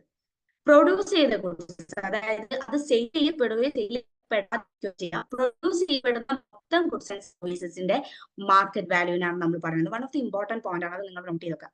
Exclude the gifts and the second hand sales. ഇവിടെ എന്ത് ഇൻക്ലൂഡ് ചെയ്യപ്പെടില്ല? ഗിഫ്റ്റ്സ് ഉണ്ടാവില്ല, അതുപോലെ തന്നെ സെക്കൻഡ് ഹാൻഡ് ഗുഡ്സ് ഉണ്ടാവില്ല. സോ നമുക്ക് നമ്മുടെ മാർക്കറ്റ് പബ്ലിക് ഫിനാൻസിലൊക്കെ നമുക്ക് സെക്കൻഡ് ഹാൻഡ് മാർക്കറ്റിനെ കുറിച്ച് പഠിക്കാൻ. സോ നമ്മൾ ലെമൺ മാർക്കറ്റ് എന്നാണ് പറയുക. സെക്കൻഡ് ഹാൻഡ് മാർക്കറ്റ് നമ്മൾ ലെമൺ മാർക്കറ്റ് എന്നാണ് പറയുക. നിങ്ങളൊന്ന് ആലോചിച്ച് വെക്കുക, ഒരു 5 lakhsന്റെ കാർ ഞാൻ മേടിച്ചു. ഒബ്വിയസ്ലി അത് പഴയതായ സമയത്ത് എനിക്ക് അത് വിൽക്കണം. അപ്പൊ 2.5 lakhsനെയാണ് അത് വിൽക്കുക. എഗെയിൻ ഞാൻ ആ 2.5 lakhs GDP ആഡ് ചെയ്യേണ്ട കാര്യമുണ്ടോ? അപ്പൊ കാറിന്റെ വാല്യൂ എത്ര ആയിട്ട് മാറും? 7.5 lakhs ആവും. അപ്പൊ അതിന്റെ ആവശ്യമില്ല. സെക്കൻഡ് ഹാൻഡ് ആയിട്ട് വിൽക്കുന്ന സാധനത്തിന് നമ്മൾ ആഡ് ചെയ്യേണ്ട കാര്യമില്ല. ഓൾറെഡി അതിന്റെ മാർക്കറ്റ് വാല്യൂ നമ്മൾ എടുത്തതാണ്. അപ്പൊ സെക്കൻഡ് ഹാൻഡിന് നമ്മൾ ഒരിക്കലും അത് ആഡ് ചെയ്യേണ്ട ഒരു കാര്യമില്ല. ഇങ്ങനെ ആഡ് ചെയ്യപ്പെട്ട് കഴിഞ്ഞാൽ എന്താവും? അത് ഓവർ എസ്റ്റിമേഷൻ ഓർ ഡബിൾ കൗണ്ടിലേക്ക് പോകും. ഓക്കെ, അപ്പൊ GDP നിങ്ങൾ മനസ്സിലാക്കേണ്ട എന്താണ്? ഗ്രോസ് ആണ്, മൊത്തത്തിലാണ് നമ്മൾ കാൽക്കുലേറ്റ് ചെയ്യുന്നത്. സോ പ്ലസ് ഡൊമസ്റ്റിക് ആണ്, വിത്തിൻ ദ ടെറിറ്ററി ആണ്, പ്ലസ് എന്താണ് അക്കൗണ്ടിങ് ഇയറിലാണ് നമ്മൾ കാൽക്കുലേറ്റ് ചെയ്യപ്പെടുക. അതായത് ഫിനാൻഷ്യൽ ഇയർ ആയിട്ടുള്ള ഏപ്രിൽ 1 ടു മാർച്ച് 31 വരെയുള്ള കാലയളവിലാണ് നമ്മൾ ഇത് എന്ത് ചെയ്യുന്നുണ്ടാവുക, കാൽക്കുലേറ്റ് ചെയ്യപ്പെടുന്നുണ്ടാവുക. Clear? Then GDP perhaps one of the most important macroeconomic variable and one of the best measurement to judge an economic performance. അതായത് ഒരു ഇക്കണോമിക് പെർഫോമൻസിനെ ജഡ്ജ് ചെയ്യാൻ ഏറ്റവും കൂടുതൽ നമ്മൾ യൂസ് ചെയ്യുന്ന കാര്യമാണ് എന്ന് പറയുന്നത് GDP എന്ന് പറയുന്നത്. പലപ്പോഴും നമ്മൾ പറയും ഇന്ത്യന്റെ പൊസിഷൻ ഗ്രോത്തിൽ എത്രയാണെന്നുള്ളത് നോക്കുന്നുണ്ടാവുക GDP വെച്ചിട്ടായിരിക്കാം. GDP is the total value of all the final goods and services produced by and enterprises within the domestic territory of a country in an year. It considers the value of all the final goods and services produced by both the residents and the non-resident citizen. One of the important point ആണ് ഈ non residence എന്ന് പറഞ്ഞ സാധനം ഉണ്ടല്ലോ, അതൊന്ന് just എന്ത് ചെയ്യുക, നിങ്ങളൊന്ന് ലൈൻ ചെയ്ത് വെക്കുക കേട്ടോ. സോ ഇവിടെ എന്താണ് ഉദ്ദേശിക്കുന്നത്? അതായത് നമ്മൾ ഇന്ത്യ എടുക്കുന്ന സമയത്ത് ഞാൻ ഇവിടുത്തെ റെസിഡന്റ് ആണ്. ഓഫ് കോഴ്സ് ഞാൻ ഇവിടുത്തെ റെസിഡന്റ് ആണ്. സോ ഞാൻ ഇവിടെ നിന്ന് എന്ത് ചെയ്യുന്നുണ്ട്? വർക്ക് ചെയ്യുന്നുണ്ട്. ഞാൻ ഉണ്ടാക്കുന്ന എല്ലാ ഗുഡ്സ് ആൻഡ് സർവീസസിന്റെ മാർക്കറ്റ് വാല്യൂ അതിൽ ആഡ് ചെയ്യുന്നുണ്ട്. നോൺ റെസിഡന്റ് എന്ന് പറയുമ്പോൾ എന്താണ്? ഇപ്പൊ ഒരു ആഫ്രിക്കൻ സിറ്റിസൺ ഇവിടെ വന്ന് വർക്ക് ചെയ്യുന്നുണ്ട്. അയാൾ എന്താണ് ഉണ്ടാക്കുന്നത്? അതും എന്തിൽ ഉൾപ്പെടുന്നുണ്ട്? GDP-യിൽ ഉൾപ്പെടുന്നുണ്ട്. സോ ഞാൻ ഉണ്ടാക്കുന്നതും എന്നാൽ നോൺ റെസിഡന്റ് ആയിട്ടുള്ള ഒരാൾ ഉണ്ടാക്കുന്ന ഫൈനൽ ഗുഡ്സ് ആൻഡ് സർവീസസിന്റെ വാല്യൂ എന്ത് ചെയ്യുന്നുണ്ട്? GDP-യിൽ ഇൻക്ലൂഡ് ചെയ്യപ്പെടുന്നുണ്ട്. നമ്മൾ നേരെ GNP-യിൽ പോയി കഴിഞ്ഞാൽ ഈ സാധനം ചിലപ്പോൾ നമുക്ക് കാണാൻ പറ്റില്ല. ഇതാണ് GDP എന്ന് പറയുന്നത്. ഡൊമസ്റ്റിക് ആണ്, ഗ്രോസ് ആണ്, പ്രൊഡക്റ്റ് എപ്പോഴും സെയിം ആയിരിക്കും. നിങ്ങൾ എപ്പോഴും ജിയും ഡിയും മാറുന്നത് മാത്രം എന്ത് ചെയ്യുക? ഫോക്കസ് ചെയ്യുക. പ്ലസ് ഡൊമസ്റ്റിക്കിൽ തന്നെ നമുക്കറിയാം സോൾഡ് ചെയ്യപ്പെടുന്നതും അൺസോൾഡ് ചെയ്യപ്പെടുന്ന ഗുഡ്സ് നമ്മൾ ഇതിൽ ആഡ് ചെയ്യുന്നതാണ്. അതായത് ഒരു സാധനം സോൾഡ് ചെയ്തുകൊണ്ട് മാത്രം അത് ഇൻകായിട്ട് കൺസിഡർ ചെയ്യുന്നില്ല, നമ്മൾ പ്രൊഡ്യൂസ് ചെയ്യുന്നത്. അതായത് ചിലപ്പോൾ അത് സോൾഡ് ചെയ്തിട്ടില്ലെങ്കിലും അത് നമ്മൾ എന്ത് ചെയ്യും? GDP-യിൽ ഇൻക്ലൂഡ് ചെയ്യുന്നതാണ് കേട്ടോ. ക്ലിയർ? ദെൻ നമ്മൾ പോകുന്നത് ഗ്രോസ് നാഷണൽ പ്രൊഡക്റ്റ് ആണ്. GDP ഓക്കെ ആണോ? GDP ഓക്കെ അല്ലേ? സിമ്പിൾ ടോപ്പിക് ആയതുകൊണ്ട് പെട്ടെന്ന് ക്യാച്ച് ചെയ്യാൻ പറ്റും തോന്നുന്നു. ഓക്കെ ആണോ? യെസ്. ഇനി ഗ്രോസ് നാഷണൽ പ്രൊഡക്റ്റ് എന്ന് പറയുമ്പോൾ ഡൊമസ്റ്റിക് അല്ല, നാഷണൽ ആണ് വരുന്നത്. നാഷണൽ എന്ന് പറയുമ്പോൾ എന്താണ്? നിങ്ങളൊന്ന് ആലോചിച്ച് നോക്കുക, നമ്മുടെ നാഷണൽ ഇൻകം നമ്മുടെ നാട്ടിൽ ഉണ്ടാക്കുന്ന സാധനം മാത്രമാണ് നമ്മൾ ഉണ്ടാക്കുക, കാൽക്കുലേറ്റ് ചെയ്യുക? ഒരിക്കലില്ല. എത്രയോ പേര് അബ്രോഡ് ഉണ്ട് അല്ലെ? സോ അബ്രോഡ് നിന്ന് വരുന്ന ഒരു മണി ഒരു പക്ഷേ ഇന്ത്യൻ ഇക്കോണമിയുടെ ഏറ്റവും സ്ട്രെങ്ത് ആയിട്ടുള്ള കാര്യമാണ്. അപ്പൊ അതിനെ നമുക്ക് ഒരിക്കലും അവോയ്ഡ് ചെയ്യാൻ പറ്റില്ല. സോ നിങ്ങളൊന്ന് ആലോചിച്ച് നോക്കിയ അല്ലെ, അപ്പൊ നമുക്ക് അബ്രോഡിൽ നിന്ന് എത്രത്തോളം മണി വരുന്നത്, എത്ര പ്രവാസികളുടെ മണി നമുക്ക് വരുന്നുണ്ട്. അതൊരു ഇന്ത്യന്റെ ഏറ്റവും വലിയൊരു സ്ട്രെങ്ത് ആണത്. അപ്പൊ നാഷണൽ ഇൻകത്തിൽ എങ്ങനെയാണ് നമ്മൾ അതിനെ അവോയ്ഡ് ചെയ്യാൻ പറ്റുക? ഒരിക്കലില്ല. അപ്പൊ ഈ ഒരു അബ്രോഡിൽ നിന്ന് വരുന്ന മണിയെ നമ്മൾ കൺസിഡർ ചെയ്യുമ്പോഴാണ് എന്ത് വരുന്നത്? GNP എന്ന് പറഞ്ഞൊരു കോൺസെപ്റ്റ് വരുന്നത്. അതായത് GDP-ന്റെ കൂടെ നമ്മൾ എന്ത് ആഡ് ചെയ്യാണ്? NFI ആഡ് ചെയ്യാണ്. That means net factor income from abroad. Net factor income from abroad എന്ന് പറയുമ്പോൾ it is a difference between factor payment from the abroad and to the abroad എന്നുള്ളതാണ്. അതായത് ഇപ്പൊ എൻ്റെ ഒരു കസിൻ അല്ലെങ്കിൽ എൻ്റെ ഒരു ഫ്രണ്ട് പുറത്ത് വർക്ക് ചെയ്യുന്നുണ്ടെങ്കിൽ ഓഫ് കോഴ്സ് അയാൾ നാട്ടിലേക്ക് പൈസ അയക്കുന്നുണ്ട്. ആ പൈസ നമ്മൾ എന്തിൽ ആഡ് ചെയ്യും? നാഷണൽ ഇൻകത്തിൽ ആഡ് ചെയ്യും.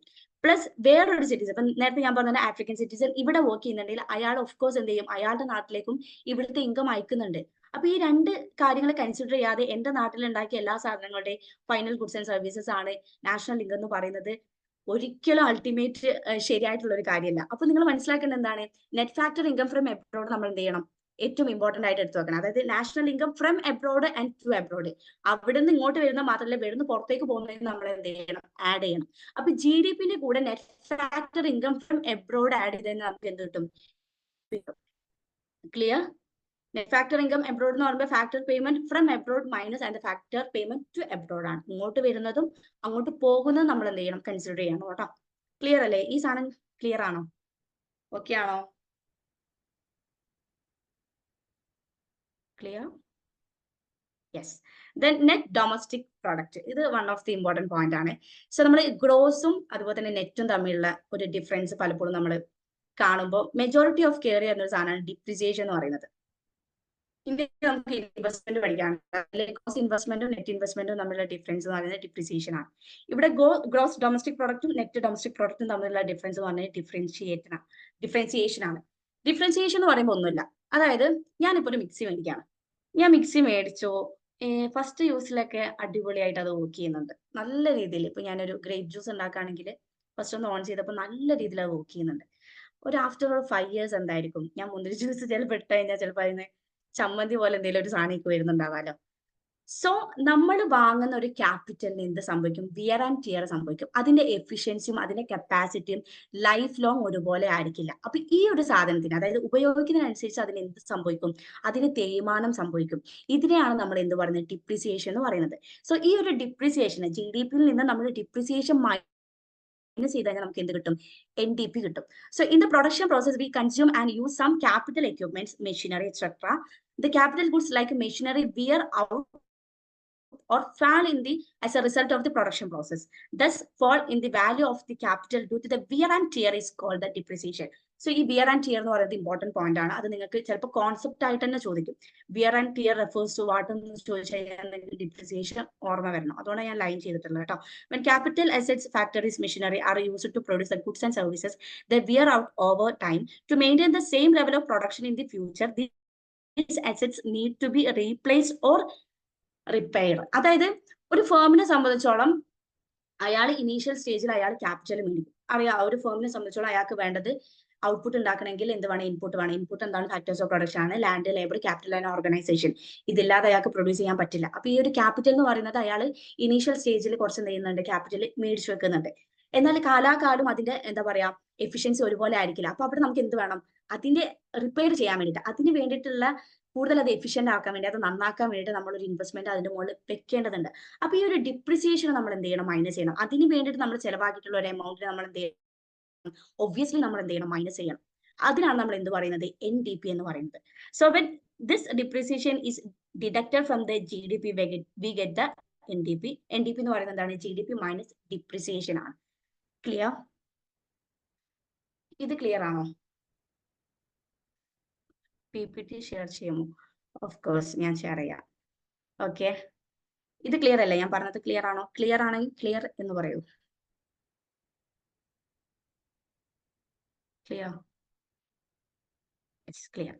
സോ ഇനി NNP എന്ന് പറയുന്നത്, NNP എന്ന് പറയുമ്പോൾ എന്തൊക്കെ ഉണ്ടാവും? നെറ്റ്, ഫസ്റ്റത്തെ നെറ്റ് ആണ്. നെറ്റ് എന്ന് പറയുമ്പോൾ അവിടെ ഡിപ്രിസിയേഷൻ ഇല്ല.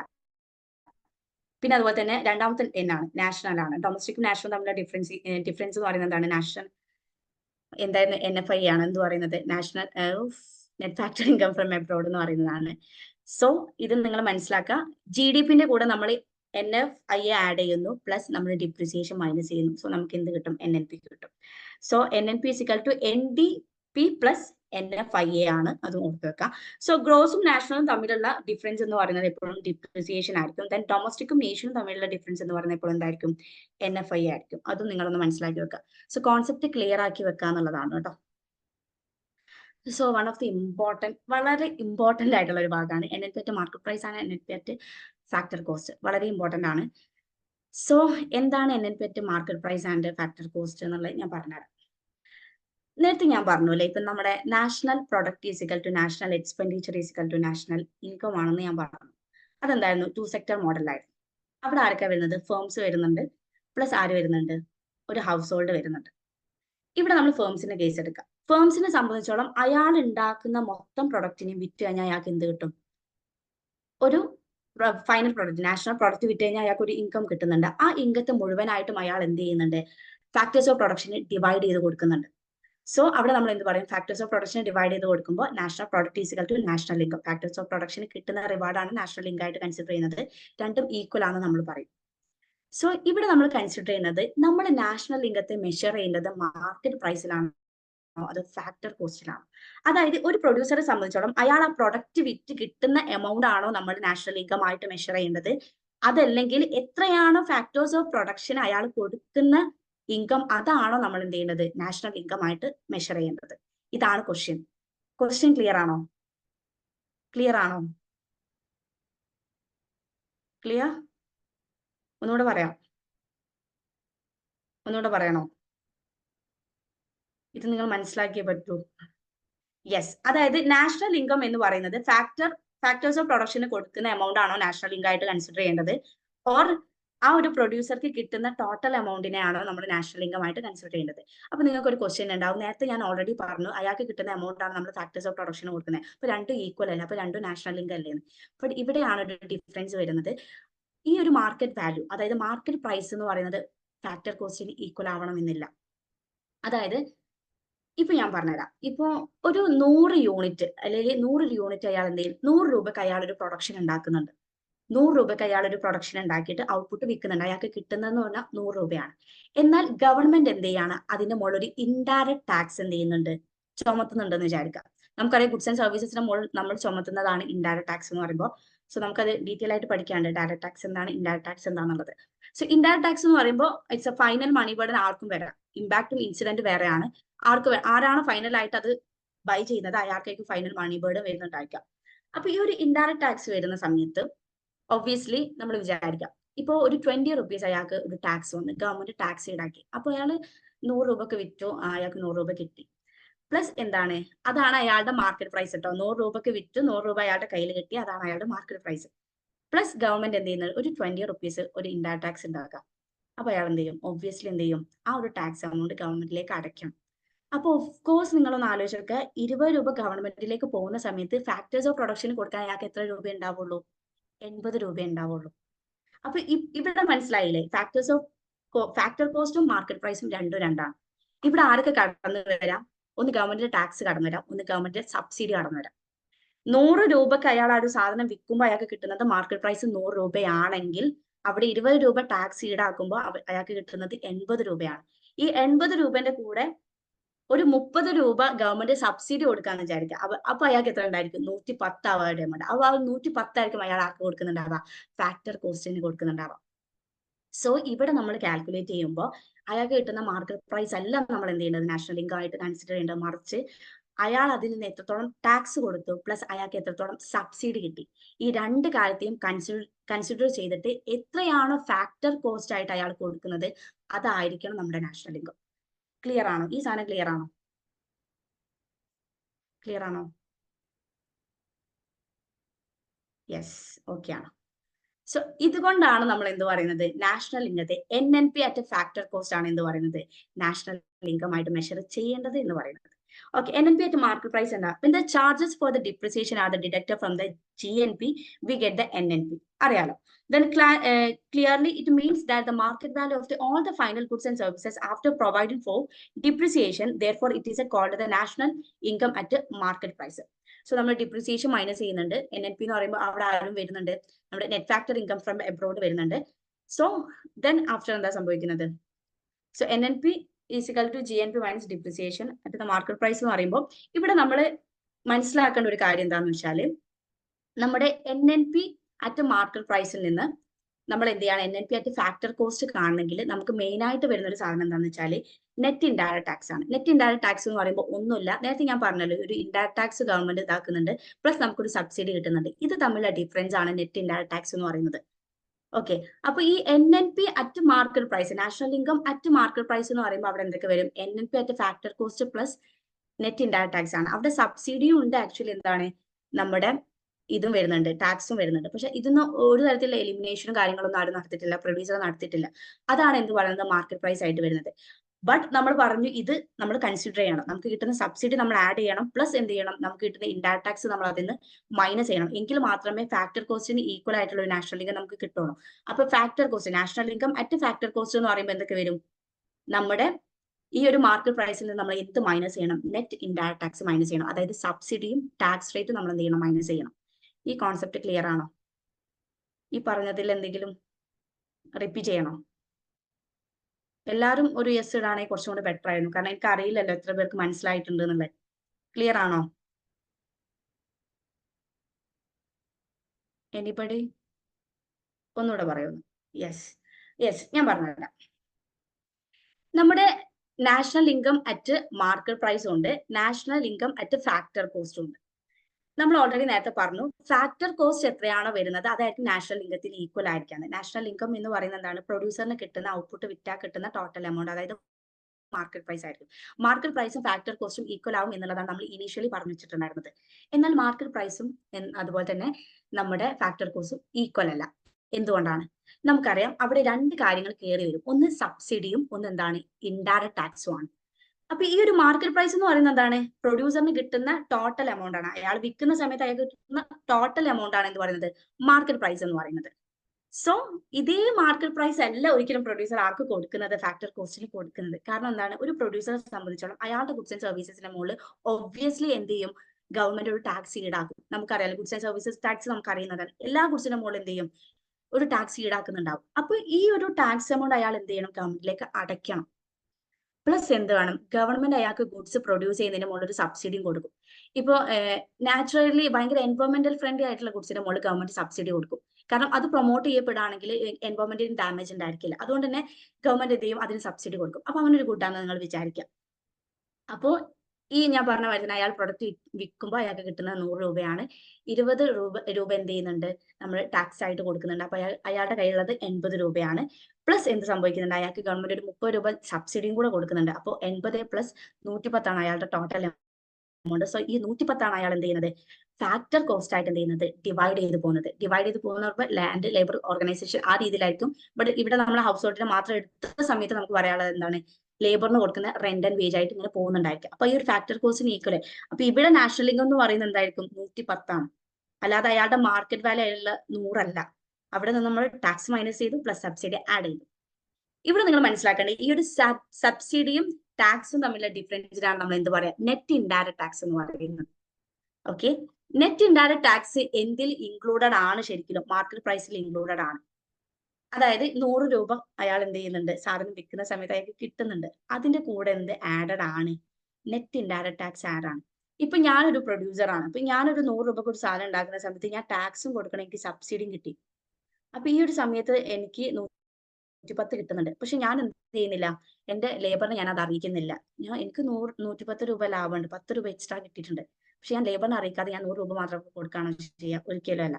അവിടെ നമ്മൾ എന്ത് ആഡ് ചെയ്യണം, ഈ ഒരു സാധനത്തിന് നമ്മൾ കൺസിഡർ ചെയ്യണം. അപ്പൊ നമ്മുടെ national income at market price എന്ന് പറയുമ്പോൾ രണ്ടും ആഡഡ് ആണ്. നമ്മൾ ഇൻഡയറക്ട് ടാക്സിനെയോ സബ്സിഡിനെയോ ഒന്നും ചെയ്യുന്നില്ല, പ്രൊഡ്യൂസർ മൈൻഡേ ചെയ്യുന്നില്ല. ഓക്കെ, അപ്പൊ ഇതിനെ national income at factor cost ആക്കണേ എന്ത് ചെയ്യണം, എക്സാക്ട് എമൗണ്ട് നമ്മുടെ ഫാക്ടേഴ്സ് ഓഫ് പ്രൊഡക്ഷൻ കൊടുക്കണേ എന്ത് ചെയ്യണം, നമ്മൾ ഈ ഒരു net indirect tax, that means സബ്സിഡിയും ടാക്സ് റേറ്റും നമ്മൾ എന്ത് ചെയ്യണം, മാർക്കറ്റ് പ്രൈസിൽ നിന്ന് കുറയ്ക്കണം. ടാക്സ് റേറ്റ് കുറയ്ക്കുകയും അറ്റ് ദ സെയിം ടൈം നമ്മൾ എന്ത് ചെയ്യണം, സബ്സിഡി ആഡ് ചെയ്യുകയും ചെയ്യണം. അപ്പൊ നമുക്ക് എന്ത് കിട്ടും, national income at factor cost കിട്ടും. ക്ലിയർ ആണോ? ഇതൊക്കെ ആണോ?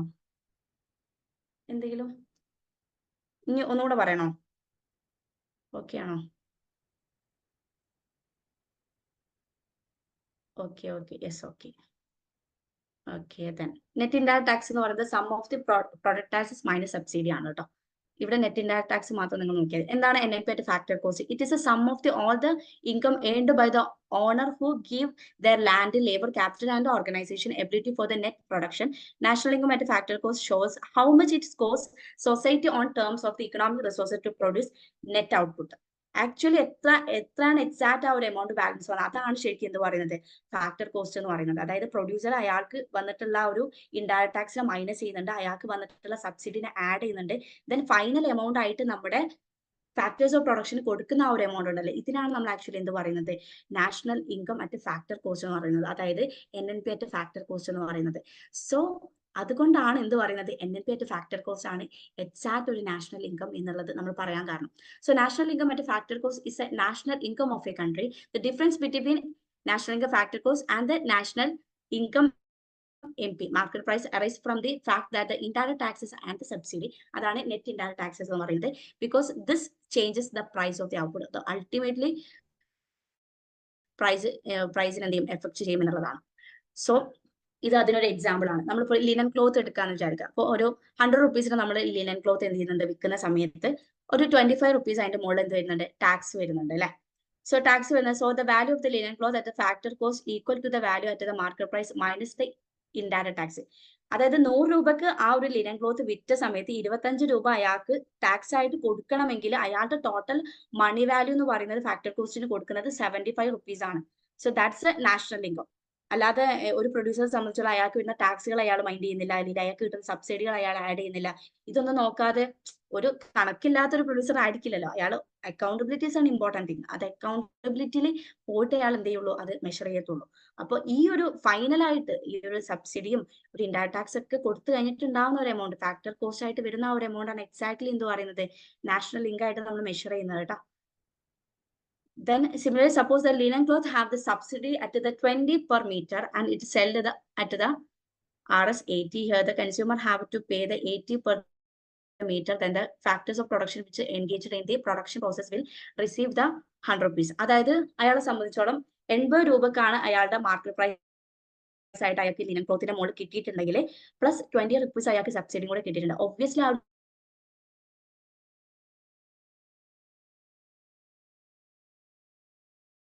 subsidy kandu. So the value of the linen cloth at the factor cost market price plus the subsidy on it. Subsidy നമ്മൾ ആഡ് ചെയ്യണം, പ്ലസ് നമ്മൾ എന്ത് ചെയ്യണം, അതിന് നേരത്തെ കേസ് ആണെങ്കിൽ ഇൻഡയറക്ട് ടാക്സ് മൈനസ് ചെയ്യണം. So national income factor cost is equal to national income market price minus net indirect tax. അതാണ് ഇൻഡയറക്ട് ടാക്സും സബ്സിഡിയും തമ്മിലുള്ള ഒരു ഡിഫറൻസിനാണ് നമ്മൾ എന്ത് പറയുന്നത്, നെറ്റ് ഇൻഡയറക്ട് ടാക്സ് എന്ന് പറയുന്നത്. And national income market price, national income factor cost plus net indirect tax. Market price എന്ന് പറയുമ്പോൾ അവിടെ നെറ്റ് ഇൻഡയറക്ട് ടാക്സിനെ നമ്മൾ ആഡ് ചെയ്യുന്നുണ്ട്, മറ്റേത് നമ്മൾ മൈനസ് ചെയ്യാണ് ചെയ്യുന്നത്. ദെൻ ഇൻഡയറക്ട് ടാക്സ് എന്താണെന്ന് ചോദിച്ചു കഴിഞ്ഞാലോ, സോറി നെറ്റ് ഇൻഡയറക്ട് ടാക്സ് എന്താണെന്ന് ചോദിച്ചു കഴിഞ്ഞാലോ, ഇൻഡയറക്ട് ടാക്സും അതുപോലെ തന്നെ സബ്സിഡിയും തമ്മിലുള്ള ഡിഫറൻസ് ആണ് ആക്ച്വലി എന്ത് പറയുന്നത്, നെറ്റ് ഇൻഡയറക്ട് ടാക്സ് എന്ന് പറയുന്നത്. സോ ഇത്രയും ഭാഗം ക്ലിയർ ആണോ, എന്താ അവസ്ഥ? ഓക്കെ, നിങ്ങൾക്ക് പറ്റുന്നുണ്ടോ, ക്യാച്ച് ചെയ്യാൻ പറ്റുന്നുണ്ടോ, ക്ലിയർ ആണോ? യെസ്, എല്ലാവരും ഒന്ന് പറയോ. ഓക്കെ, നമ്മൾ വെറുതെ ക്ലാസ് പോയിട്ട് കാര്യമില്ലല്ലോ. യെസ് വിസ്മയ, ശ്രദ്ധ, യെസ് യെസ്. അപ്പൊ നിങ്ങൾ മനസ്സിലാക്കേണ്ടത് ഗ്രോസും നെറ്റും തമ്മിലുള്ള ഡിഫറൻസ് ഡിപ്രിസിയേഷൻ ആയിരിക്കും. ദെൻ നേഷനും ഡൊമസ്റ്റിക്കും തമ്മിൽ പ്രീവിയസ് ആയിട്ട് ഒന്നും കൂടെ കാണിച്ചു തരാം. Of course yes. അതുപോലെ തന്നെ നമ്മുടെ നേഷനും ഡൊമസ്റ്റിക്കും തമ്മിലുള്ള ഡിഫറൻസ് എന്തായിരിക്കും, net factor income from abroad ആയിരിക്കും. NNP അറ്റ് ഫാക്ടർ കോസ്റ്റും NNP അറ്റ് മാർക്കറ്റ് പ്രൈസും തമ്മിലുള്ള ഡിഫറൻസ് എന്താണ്, നെറ്റ് ഇൻഡയറക്ട് ടാക്സ് ആയിരിക്കും. That means difference between indirect tax and the subsidy ആയിരിക്കും. ക്ലിയർ അല്ലേ? ഓക്കെ ആണോ? സ്ലൈഡ് മാറ്റട്ടെ, ഓക്കെ ആണോ? Yes yes yes, clear. Then personal income. ഇനി നമുക്ക് വലിയ കോംപ്ലിക്കേറ്റഡ് ആയിട്ടുള്ള സ്ലൈഡ്സ് ഒന്നും ഇല്ല, നമുക്ക് പെട്ടെന്ന് മനസ്സിലാക്കാം. എന്താണ് പേഴ്സണൽ ഇൻകം നോക്കാം. Actually it is a sum of the all the income received by all the individual or the household in an year. Here the undistributed corporate profit and the corporate income taxes are not actually received by the individual or the household. അതായത് ഒരു person എന്ത് ചെയ്യുന്ന earn ചെയ്യുന്ന മൊത്തം ഇൻകത്തെ നമുക്ക് എന്ത് പറയാം, ഒരു individual or house hold in an ഇയറിൽ ഏൺ ചെയ്യുന്ന എല്ലാ ഇൻകത്തിനെയും നമുക്ക് എന്ത് പറയാം, പേഴ്സണൽ ഇൻകം എന്ന് പറയാം. എന്നാൽ ഇതിൽ എന്ത് കാൽക്കുലേറ്റ് ചെയ്യപ്പെടുന്നില്ല, അൺഡിസ്ട്രിബ്യൂട്ടഡ് കോർപ്പറേറ്റ് പ്രോഫിറ്റ്. അതായത് ഒരു കോർപ്പറേറ്റ് നമ്മൾ എടുക്കുകയാണ്, അവിടെ നമുക്കൊരു പ്രോഫിറ്റ് ഉണ്ട്, ബട്ട് ആ പ്രോഫിറ്റ് അവർ ഡിസ്ട്രിബ്യൂട്ട് ചെയ്യപ്പെട്ടിട്ടില്ല. അൺഡിസ്ട്രിബ്യൂട്ട് ചെയ്യപ്പെടാത്തോളം കാലം എനിക്ക് ആ സാധനം കിട്ടിയിട്ടില്ല, അപ്പൊ അത് പേഴ്സണൽ ഇൻകത്തിൽ പെടില്ല. പിന്നെ കോർപ്പറേറ്റ് ഇൻകം ടാക്സസും എന്ത് പെടില്ല, അതിൽ പെടില്ല. Are not actually received by the individual or the household. ഇതാണ് എന്ത് പറയുന്നത്, പേഴ്സണൽ ഇൻകം എന്ന് പറയുന്നത്. സിമ്പിൾ കോൺസെപ്റ്റ് ആണ്. But some income like transfer payment including old age pension, unemployment compensation, relief payment etcetera are received by the household. അതായത് transfer payment ഉണ്ട്. Transfer payment എന്ന് പറയുന്നത് നമുക്ക് റിട്ടേൺ ഒന്നും കിട്ടാതെ നമ്മൾ ഒരു വൺ വേയിൽ പേ ചെയ്യുന്നതാണ് ട്രാൻസ്ഫർ പേയ്മെന്റ് എന്ന് പറയുന്നത്. ചിലപ്പോൾ ചില കൺട്രീസ് ആയിരിക്കും നമുക്ക് തരുന്നുണ്ടാവുക, ചില പേഴ്സൺസ് ആയിരിക്കും കൊടുക്കുന്നത്. അതുകൊണ്ട് തന്നെ നമുക്കൊരു റിട്ടേണും ഇല്ലാതെ നമ്മൾ കൊടുക്കുന്നതിനാണ് നമ്മൾ എന്ത് പറയുക, ട്രാൻസ്ഫർ പേയ്മെന്റ് എന്ന് പറയുന്നത്, old age pensions, unemployment compensation, ഇതൊക്കെയാണ് ആക്ച്വലി. അൺഎംപ്ലോയ്മെന്റ് കോമ്പൻസേഷൻ എന്ന് പറയുമ്പോൾ ആക്ച്വലി നമ്മൾ സിവിലൊക്കെ രജിസ്റ്റർ ചെയ്യാൻ പോകുന്നില്ല ഒരു സംഭവം. എനിക്ക് അറിയില്ല നിങ്ങൾ എത്ര പേര് ചെയ്തിട്ടുണ്ടെന്നുള്ളത്. സോ അതിനൊക്കെ ഒരു എമൗണ്ട് നമുക്ക് കിട്ടും. നമ്മൾ അൺഎംപ്ലോയിഡ് ആയിരിക്കുമ്പോൾ നമുക്ക് ഒരു എമൗണ്ട് കിട്ടുന്നത്. അപ്പൊ ഇതൊക്കെ എന്താണ്, ഒരു പേഴ്സണെ സംബന്ധിച്ചിടത്തോളം അയാളുടെ ഒരു ഇൻകം ആണ്. അപ്പൊ അതൊക്കെ എന്തിൽ കൺസിഡർ ചെയ്യപ്പെടും? പേഴ്സണൽ ഇൻകത്തിൽ കൺസിഡർ ചെയ്യപ്പെടും. സോ പേഴ്സണൽ ഇൻകം എന്ന് പറയുന്നത് national income minus society security contribution minus corporate income taxes minus undistributed corporate profit plus transfer payment. ഇതാണ് പേഴ്സണൽ ഇൻകം. ക്ലിയർ ആണോ? Clear?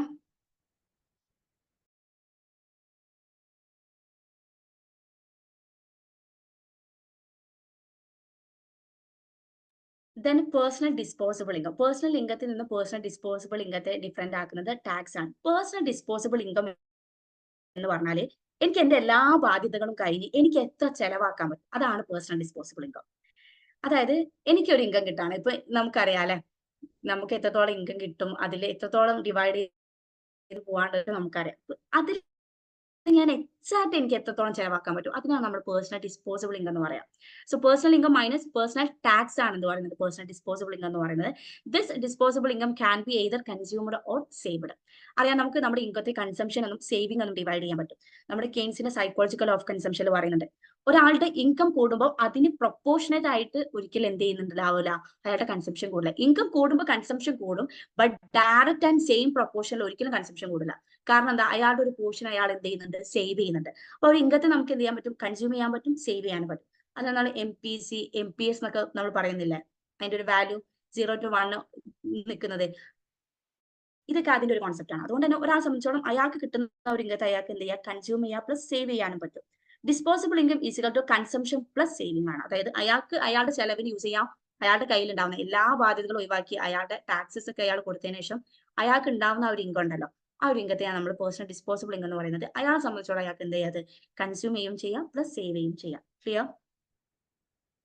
Then personal disposable income is the amount which is actually available to household after they have fulfilled their tax obligation to the government. It is the income available for the household for the consumption and the saving. Clear? Then nominal national income ആണ് നമ്മൾ നോക്കാൻ പോകുന്നത്. നോമിനലും അതുപോലെ തന്നെ റിയലും തമ്മിലുള്ള ഒരു difference വരുന്നത് base year കാൽക്കുലേഷനിലും അതുപോലെ തന്നെ നമ്മുടെ കറന്റ് ഇയർ കാൽക്കുലേഷനിലും ആണ്. സോ നോമിനൽ എന്ന് പറയുമ്പോൾ it is a total value of all the final goods and services which is calculated at the current price level. അതായത് ഇന്നിപ്പോ 2024 ഞാൻ ഒരു ഗുഡ് വാങ്ങുന്ന സമയത്ത് ആ ഗുഡിന്റെ പ്രൈസും ക്വാണ്ടിറ്റി നമ്മൾ മൾട്ടിപ്ലൈ ചെയ്ത് കഴിഞ്ഞാൽ നമുക്കൊരു നാഷണൽ ഇൻകം കിട്ടും. ഇതാണ് നോമിനൽ GDP എന്ന് പറയുന്നത്. കറന്റ് പ്രൈസ് ലെവലിൽ നമ്മൾ എന്ത് ചെയ്യാണ്, ഒരു ഗുഡ്സ് ആൻഡ് സർവീസസിന്റെ വാല്യൂ നമ്മൾ കാണാണ്. ഇതിനാണ് നമ്മൾ എന്ത് പറയാ, നോമിനൽ GDP എന്ന് പറയാം. Here all the physical output is multiply with current year price. നമുക്ക് ഇപ്പൊ 100 യൂണിറ്റ് ആണ് ഞാൻ പ്രൊഡ്യൂസ് ചെയ്തിട്ടുള്ളെങ്കിൽ 2014 ആ ഒരു 100 യൂണിറ്റിന്റെ മുകളിൽ ഓരോ യൂണിറ്റിന്റെ മുകളിൽ വരുന്ന പ്രൈസ് എത്രയാണോ ഞാൻ മൾട്ടിപ്ലൈ ചെയ്യുന്നതിനാണ് ഞാൻ എന്ത് പറയുന്നത്, നോമിനൽ GDP എന്ന് പറയുന്നത്. എന്നാൽ റിയൽ GDP അങ്ങനെയല്ല. റിയൽ GDP എന്ന് പറയുന്നത് നമ്മൾ റിയൽ കാൽക്കുലേഷൻ ബേസ് ഇയർ ആയിട്ട് നമ്മൾ ഒരു ഇയറിനെ എപ്പോഴും പെർട്ടിക്കുലർ ആയിട്ട് വെച്ചിട്ടുണ്ടായിരിക്കും. സോ ഇപ്പോഴത്തെ ബേസ് ഇയർ എത്രയാന്നുള്ളത് നിങ്ങൾക്ക് അറിയോ, ഏതാണെന്നുള്ള അറിയോ? Anyone can comment. ഇപ്പൊ നമ്മൾ കൺസിഡർ ചെയ്യുന്ന ബേസ് ഇയർ ഏതാണ്?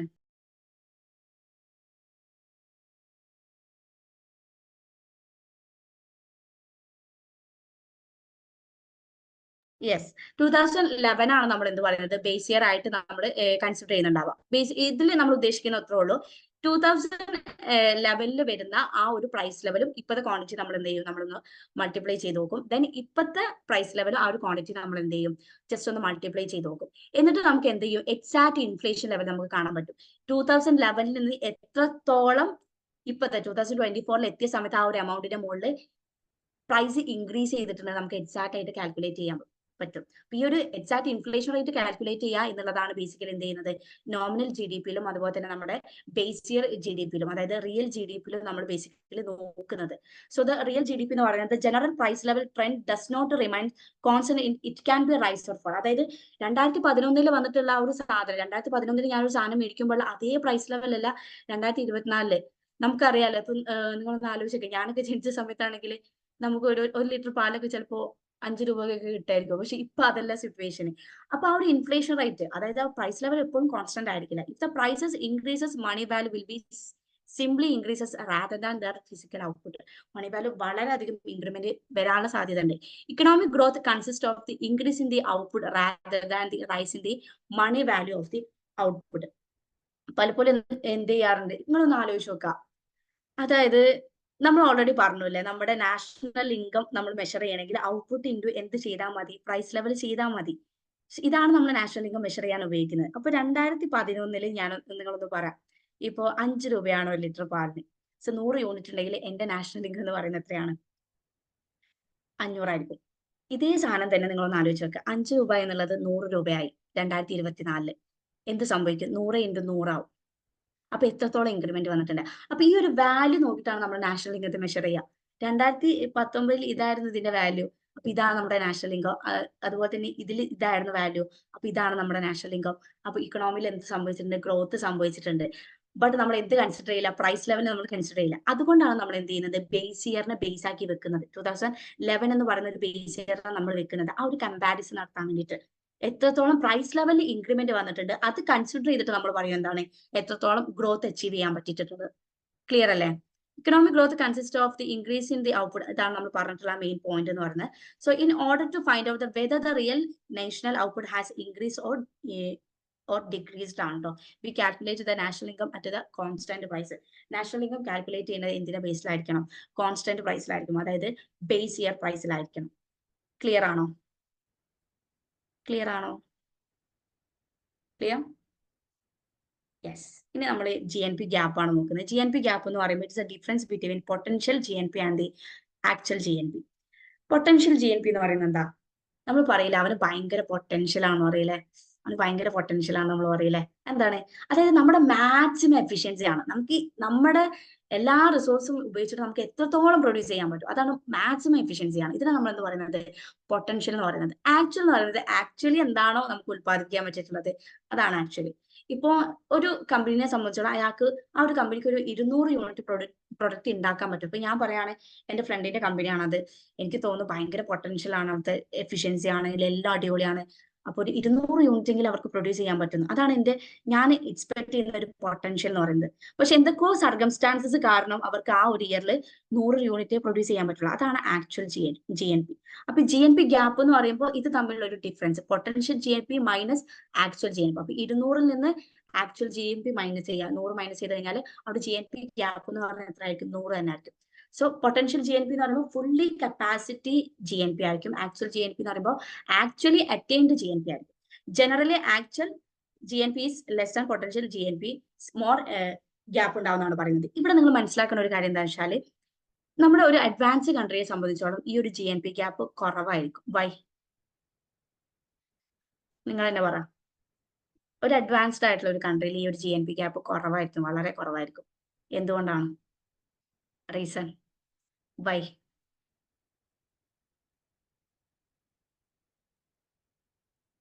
Resources are utilised at maximum. Yes, അതൊരു പോയിന്റ് ആണ്. ദെൻ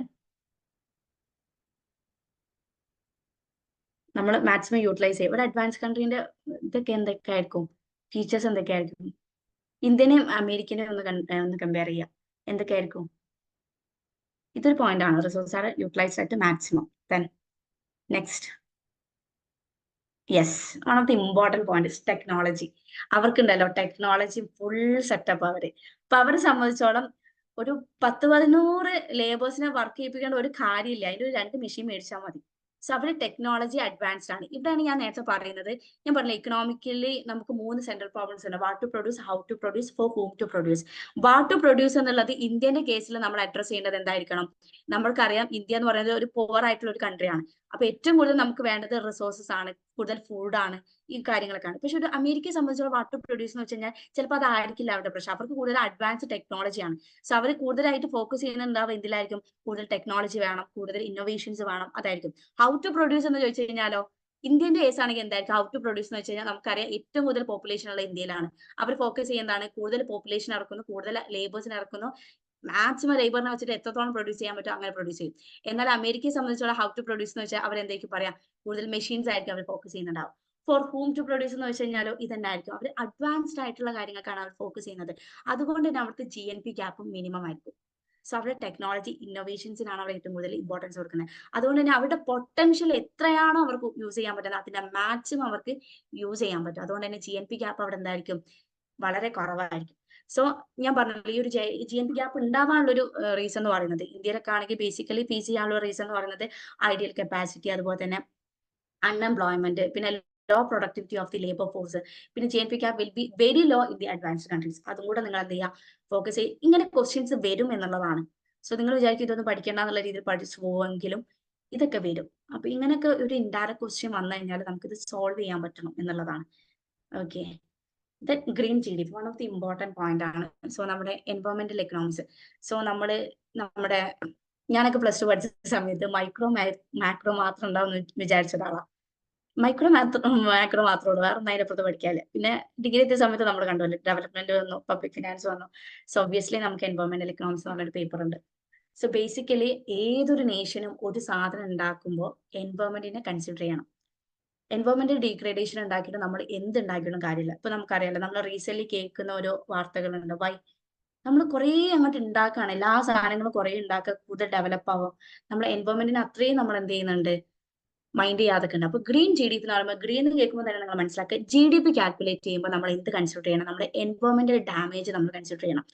സോ നമ്മുടെ എൻവയോൺമെന്റൽ എക്കണോമിക്സ്, നമ്മൾ വെൽഫെയർ എക്കണോമിക്സ് എന്ന് പറഞ്ഞിട്ടുള്ള ഒരു ബ്രാഞ്ച് ഓഫ് സ്റ്റഡി തന്നെ ഉണ്ട്. നമ്മുടെ സ്കൂൾ ഓഫ് തോട്ട്സ് ഉണ്ടല്ലോ, അല്ലെങ്കിൽ വെൽഫെയർ എക്കണോമിക്സ് എന്ന് പറഞ്ഞൊരു ബ്രാഞ്ച് ഓഫ് സ്റ്റഡീസ് ഉണ്ട്.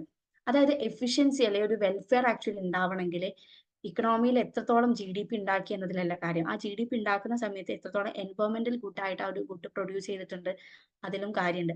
സോഷ്യൽ കോസ്റ്റ് എന്ന് പറഞ്ഞൊരു സാധനം നമുക്ക് പഠിക്കാനുണ്ട്. ഒരു പ്രൊഡ്യൂസറെ സംബന്ധിച്ചോളം ആ ഒരു പ്രൊഡ്യൂസറിന്റെ ഫൈനൽ ഔട്ട്പുട്ടിന്റെ മുകളിൽ വരുന്ന കോസ്റ്റ് മാത്രമല്ല നമ്മൾ കൺസിഡർ ചെയ്യേണ്ടത്, മറിച്ച് ആ ഒരു സാധനം ഉണ്ടാക്കുന്ന സമയത്ത് ആ പ്രൊഡ്യൂസർ എത്രത്തോളം എൻവയോൺമെന്റൽ ഡാമേജ് ഉണ്ടാക്കിയിട്ടുണ്ട്, ആ ഒരു കോസ്റ്റും കൂടെ അയാൾ എന്ത് ചെയ്യണം, അയാൾ നോക്കണം എന്നുള്ളതാണ്. നമുക്കറിയാം പിഗൂവിയൻ ടാക്സ് എന്ന് പറഞ്ഞൊരു കോൺസെപ്റ്റ് ഉണ്ട്. ബേസിക്കലി നമുക്ക് പഠിക്കാനുള്ളതാണ്. അതിൽ ഉദ്ദേശിക്കുന്നത് എത്രേ ഉള്ളൂ, അതായത് എന്തെങ്കിലും ഒരു ഹാർംഫുൾ ആയിട്ടുള്ള ഒരു പ്രൊഡക്റ്റ് ഒരാൾ ഉണ്ടാക്കുന്നുണ്ടെങ്കിൽ അയാളില്ലേ ആ ഒരു ഇതിൽ വരുന്ന ആ ഒരു ഡാമേജിന് അയാൾ എന്ത് ചെയ്യണം, ടാക്സ് പേ ചെയ്യണം. ഒരു ഗുഡ് ഹാർംഫുൾ ആയിട്ടാണ് പ്രൊഡ്യൂസ് ചെയ്യപ്പെടുന്നുണ്ടെങ്കിൽ ആ ഓരോ യൂണിറ്റ് പ്രൊഡ്യൂസ് ചെയ്യപ്പെടുന്ന സമയത്തും അയാൾ ഒരു പെർട്ടിക്കുലർ ഗുഡിന് എന്ത് ചെയ്യണം, ടാക്സ് പേ ചെയ്യണം. ഈ ടാക്സിന്റെ ബേർഡൻ കൂടുന്ന സമയത്ത് അയാൾ ഒബ്വിയസ്ലി എന്ത് ചെയ്യും, അതിന്റെ പ്രൊഡക്ഷൻ കുറയ്ക്കും എന്നുള്ളതാണ്. അപ്പൊ എൻവയോൺമെന്റൽ ഗുഡ് ആയിട്ടുള്ള ഗുഡ്സ് നമുക്ക് എന്ത് ചെയ്യാൻ പറ്റും, കൂടുതൽ പ്രൊഡ്യൂസ് ചെയ്യാൻ പറ്റും എന്നുള്ളതാണ്. അപ്പൊ അതുകൊണ്ട് തന്നെ GDP കുറെ ഉണ്ടാക്കുക എന്നുള്ളത് മാത്രമല്ല, നിങ്ങൾ വിചാരിക്കും GDP ഉണ്ടാക്കുക നമുക്ക് കുറെ കൺട്രിയിൽ അങ്ങനെ കൂടുതൽ ഡെവലപ്പ് ആവാം, അങ്ങനെയൊന്നുമില്ല. എക്കണോമിക്സ് എന്ന് പറയുന്നത് ഈ ഗുഡ്സ് ആൻഡ് സർവീസസ് ഉണ്ടാക്കാൻ മാത്രമല്ല, എക്കണോമിക്സിന് ഡിഫറെന്റ് പേപ്പേഴ്സ് ഉണ്ട്, വെൽഫെയർ എക്കണോമിക്സ്, അതുപോലെ തന്നെ പബ്ലിക് ഫിനാൻസ്, അതിലൊക്കെ എക്സ്റ്റേണാലിറ്റി നമ്മൾ പഠിക്കും. അപ്പൊ ഇവിടെയൊക്കെയാണ് ഇതിന്റെ ഒരു ഏറ്റവും ഇമ്പോർട്ടൻസ് പറയുന്നത്. 1990s ഇതിന്റെ ഏറ്റവും കൂടുതൽ പോപ്പുലാരിറ്റി വരുന്നത്. Green traditional GDP minus the എൻവയോൺമെന്റൽ ആൻഡ് ഇക്കോളജിക്കൽ ഡാമേജ് എന്നുള്ളതാണ്. അപ്പോൾ നമ്മുടെ എൻവയോൺമെന്റിൽ ഉണ്ടാവുന്ന പ്രശ്നങ്ങൾ നമ്മൾ എന്ത് ചെയ്യണം, അത് മൈനസ് ചെയ്യണം എന്നുള്ളതാണ്. ഇത് ഗ്രീൻ GDP റിഫ്ലക്ട് ദ എൻവയോൺമെന്റൽ ഡീഗ്രേഡേഷൻ, എൻവയോൺമെന്റിൽ എത്രത്തോളം ഡാമേജ് ഉണ്ടാവുന്നോ അതും കൂടെ നമ്മൾ എന്ത് ചെയ്യണം, കൺസിഡർ ചെയ്യണം. എന്നിട്ട് വേണം നമ്മൾ എന്ത് ചെയ്യേണ്ടത്, GDP കാൽക്കുലേറ്റ് ചെയ്യാം. So that's a thing. So measurement of national income. So ഇന്ന് എടുക്കണോ അതോ വേറൊരു ക്ലാസ്സിൽ എടുക്കണോ, എന്താണ്, നമുക്ക് കുറച്ചുള്ള 3 മെത്തേഡ് പഠിക്കാനുള്ളൂ, നമുക്ക് ഇന്ന് എടുത്താലോ? ഓക്കെ അല്ലേ? 9, 8 ഇന്ന് എടുക്കണോ? 3 method, product method, expenditure method and the final thing. ഇന്ന് എടുക്കാം. ഓക്കെ ആണ്? എല്ലാരും ഓക്കെ ആണോ? നാളൊക്കെ ഒരുപാട് പരിപാടിയൊക്കെ ഉണ്ടാവില്ലല്ലേ? എല്ലാരും ഓക്കെ ആണോ? ഹർഷാന ഓക്കെ ആണ്? പാട്ടപ്പെടുത്താൻ യെസ്. ഇതുവരെ പഠിച്ചതില് ഇതുവരെ ഞാൻ പറഞ്ഞത് നിങ്ങൾ ഓക്കെ അല്ലേ? ഇനി എന്തെങ്കിലും ഞാൻ റിപ്പീറ്റ് ചെയ്ത് പറയണോ? ക്ലിയർന്ന് ജസ്റ്റ് മെസ്സേജ് ഇട്ടാൽ മതി. യെസ്, ക്ലിയർ ആണെങ്കിൽ ക്ലിയർ. ഓക്കെ. സോ നമ്മൾ മെത്തേഡ് ഓഫ് മെഷറിംഗ് നാഷണൽ ഇൻകത്തിലേക്കാണ് പോകുന്നത്. സോ നമുക്ക് 3 മെത്തേഡാണ് ഇതിൽ പഠിക്കാനുള്ളത്. ഒന്ന് പ്രൊഡക്റ്റ് മെത്തേഡ്, ഒന്ന് ഇൻകം മെത്തേഡ്, ഒന്ന് എക്സ്പെൻഡിച്ചർ മെത്തേഡ്. സോ നേരത്തെ ഞാൻ പറഞ്ഞ പോലെ തന്നെ national income is equal to national product is equal to national expenditure എന്നുള്ളതാണ്. അപ്പൊ ഈ ഒരു 3 എണ്ണത്തിലും കാൽക്കുലേറ്റ് ചെയ്യുകയാണെങ്കിൽ നമുക്ക് നാഷണൽ ഇൻകം കിട്ടും എന്നുള്ളതാണ്. ബട്ട് ഏറ്റവും ഇമ്പോർട്ടന്റ് ആയിട്ടുള്ള കാര്യം, ഇതിൽ ഒരു മെത്തേഡ് മാത്രം യൂസ് ചെയ്തിട്ടാണ് നമ്മൾ നാഷണൽ ഇൻകം മെഷർ ചെയ്യണതെങ്കിൽ അതിന്റെ എക്സാക്ട് ആക്യുറേറ്റ് ആയിട്ടുള്ള ഡാറ്റ നമ്മുടെ കയ്യിൽ ഉണ്ടാവും. അതായത് മൊത്തം ഗുഡ്സ് ആൻഡ് സർവീസ് നിങ്ങളൊന്ന് ആലോചിച്ചൊക്കെ, ഈ എന്താ പറയാ, ഇന്ത്യയിൽ ഉണ്ടാക്കുന്ന എല്ലാ ഗുഡ്സ് ആൻഡ് സർവീസസിന്റെ അക്കൗണ്ടബിലിറ്റി നമുക്ക് മെഷർ ചെയ്യാൻ പറ്റും. ഇപ്പൊ ഫോർ എക്സാമ്പിൾ നമ്മുടെ ഈ കൊറോണന്റെ ടൈമിലൊക്കെ നമുക്കറിയാം ഹോം ബേക്കേഴ്സ് കുറെ ഉണ്ടായിരുന്നു അല്ലെ, ഒരുപാട് കേക്ക് ഉണ്ടാക്കുന്നവരൊക്കെ ഉണ്ടായിരുന്നു അല്ലെ. പിന്നീട് അതിൽ നിന്ന് കുറെ ഇൻകം ജനറേറ്റ് ചെയ്യാൻ പറ്റിയിട്ടുണ്ട് ഒരുപാട് പേർക്ക്. പിന്നീട് എന്ത് വന്നു, അതിന് മുകളിലൊരു ടാക്സിന്റെ ഒരു സാധനം വന്നു. അവരത് രജിസ്റ്റർ ചെയ്യണം എന്നുള്ള ഒരു സാധനം വന്നു. ഈ ഒരു ടാക്സ് അല്ലെങ്കിൽ രജിസ്റ്റർ ചെയ്യാന്ന് പറയുന്നത് അവരെ ബുദ്ധിമുട്ടിപ്പിക്കുക ആ ഒരു പ്രശ്നം കൊണ്ട് മാത്രമല്ല, ഇതിന്റെയൊക്കെ ഒരു അക്കൗണ്ടബിലിറ്റി നേഷന് വേണം എന്നുള്ളതുകൊണ്ടാണ്. ഏതൊരു സാധനം നമ്മൾ ഇന്ത്യയിൽ സെയിൽ ചെയ്യുന്നുണ്ടെങ്കിലും അതിന്റെ accountability as an important thing. പിന്നെ അതുപോലെ തന്നെ നമുക്കറിയാം തട്ടുകട. ഇപ്പൊ ഞാനൊക്കെ വർക്ക് ചെയ്യുന്ന സ്ഥലത്ത് എന്നും ഡെയിലി ഞാൻ ചായ കുടിക്കാൻ പോകുന്ന ഒരു കട ഉണ്ട്. അത് കുറച്ച് ദിവസമായിട്ട് തുറക്കുന്നില്ല. അപ്പൊ ഞാൻ ചോദിച്ചു എന്തായിരുന്നു പ്രശ്നം എന്ന് വെച്ചാൽ പറഞ്ഞു അവിടുത്തെ ഒരു പഞ്ചായത്ത് പറഞ്ഞിട്ടുണ്ടായിരുന്നത് അതിന്റെ ഒരു സർട്ടിഫിക്കേഷൻ കാണിക്കണം എന്നുള്ളതാണ്. ഈ സർട്ടിഫിക്കേഷൻ കാണിക്കുന്നത് എന്തിനാ? അവിടെ വിൽക്കപ്പെടുന്ന ഓരോ പ്രൊഡക്റ്റിലെയും അക്കൗണ്ടബിലിറ്റി നമുക്ക് കിട്ടണം. അപ്പൊ അതിന് വേണ്ടിയിട്ടാണ് നമ്മൾ എന്ത് ചെയ്യുന്നത്, സർട്ടിഫിക്കേഷൻ കാണിക്കേണ്ടത്. ഈ തട്ടുകടന്റെ കേസാണ്. സോ അതുകൊണ്ട് തന്നെ ഒരു മെത്തേഡ് ഉപയോഗിച്ചിട്ട് നമുക്ക് നാഷണൽ ഇൻകം കമ്പ്യൂട്ട് ചെയ്യാൻ പറ്റില്ല. സോ ഡാറ്റ അത്രയും ആക്യുറേറ്റ് ആയിട്ട് നമുക്ക് കിട്ടുകയാണെങ്കിൽ നമുക്ക് എന്ത് ചെയ്യാൻ പറ്റും, നാഷണൽ ഇൻകം മെഷർ ചെയ്യാൻ പറ്റും. അല്ലാതെ ഒരു മെത്തേഡ് ഉപയോഗിച്ചുകൊണ്ട് നമുക്ക് നാഷണൽ ഇൻകം മെഷർ ചെയ്യാൻ പറ്റില്ല. അതുകൊണ്ട് തന്നെ കമ്പൈൻഡ് വേർഷൻ ആയിട്ട് നമ്മൾ ഉപയോഗിക്കുന്നുണ്ടാവും. ഡാറ്റ അത്രയും ആക്യുറേറ്റ് ആണെങ്കിൽ ഇറ്റ്സ് ഓക്കെ, നമുക്ക് ഉപയോഗിക്കാം. പക്ഷെ നിങ്ങളൊന്ന് ആലോചിച്ച് നോക്കുക, എത്രത്തോളം ആക്യുറേറ്റ് ആയിട്ടുള്ള ഡാറ്റ, അതായത് ഓരോ ഗുഡ്സ് ആൻഡ് സർവീസസും ഓരോ ഫൈനൽ ഗുഡ്സ് ആൻഡ് സർവീസസിന്റെ മുകളിൽ വരുന്ന ആ ഒരു മണി വാല്യൂനെ, ഇന്ത്യയിലെ എല്ലാ ഫൈനൽ ഗുഡ്സ് ആൻഡ് സർവീസിന്റെ മുകളിലുള്ള മണി വാല്യൂന്റെ എക്സാക്ട് ഡാറ്റ നമ്മുടെ കയ്യിലുണ്ടോ എന്നൊക്കെ ആലോചിച്ച് നോക്കുക. അത് മാത്രം ജസ്റ്റ് ഫോക്കസ് ചെയ്താൽ മതി. Okay. The estimation the national income is an indiscriminate task of the government. However, the estimating national income is an extremely complicated and a gigantic task.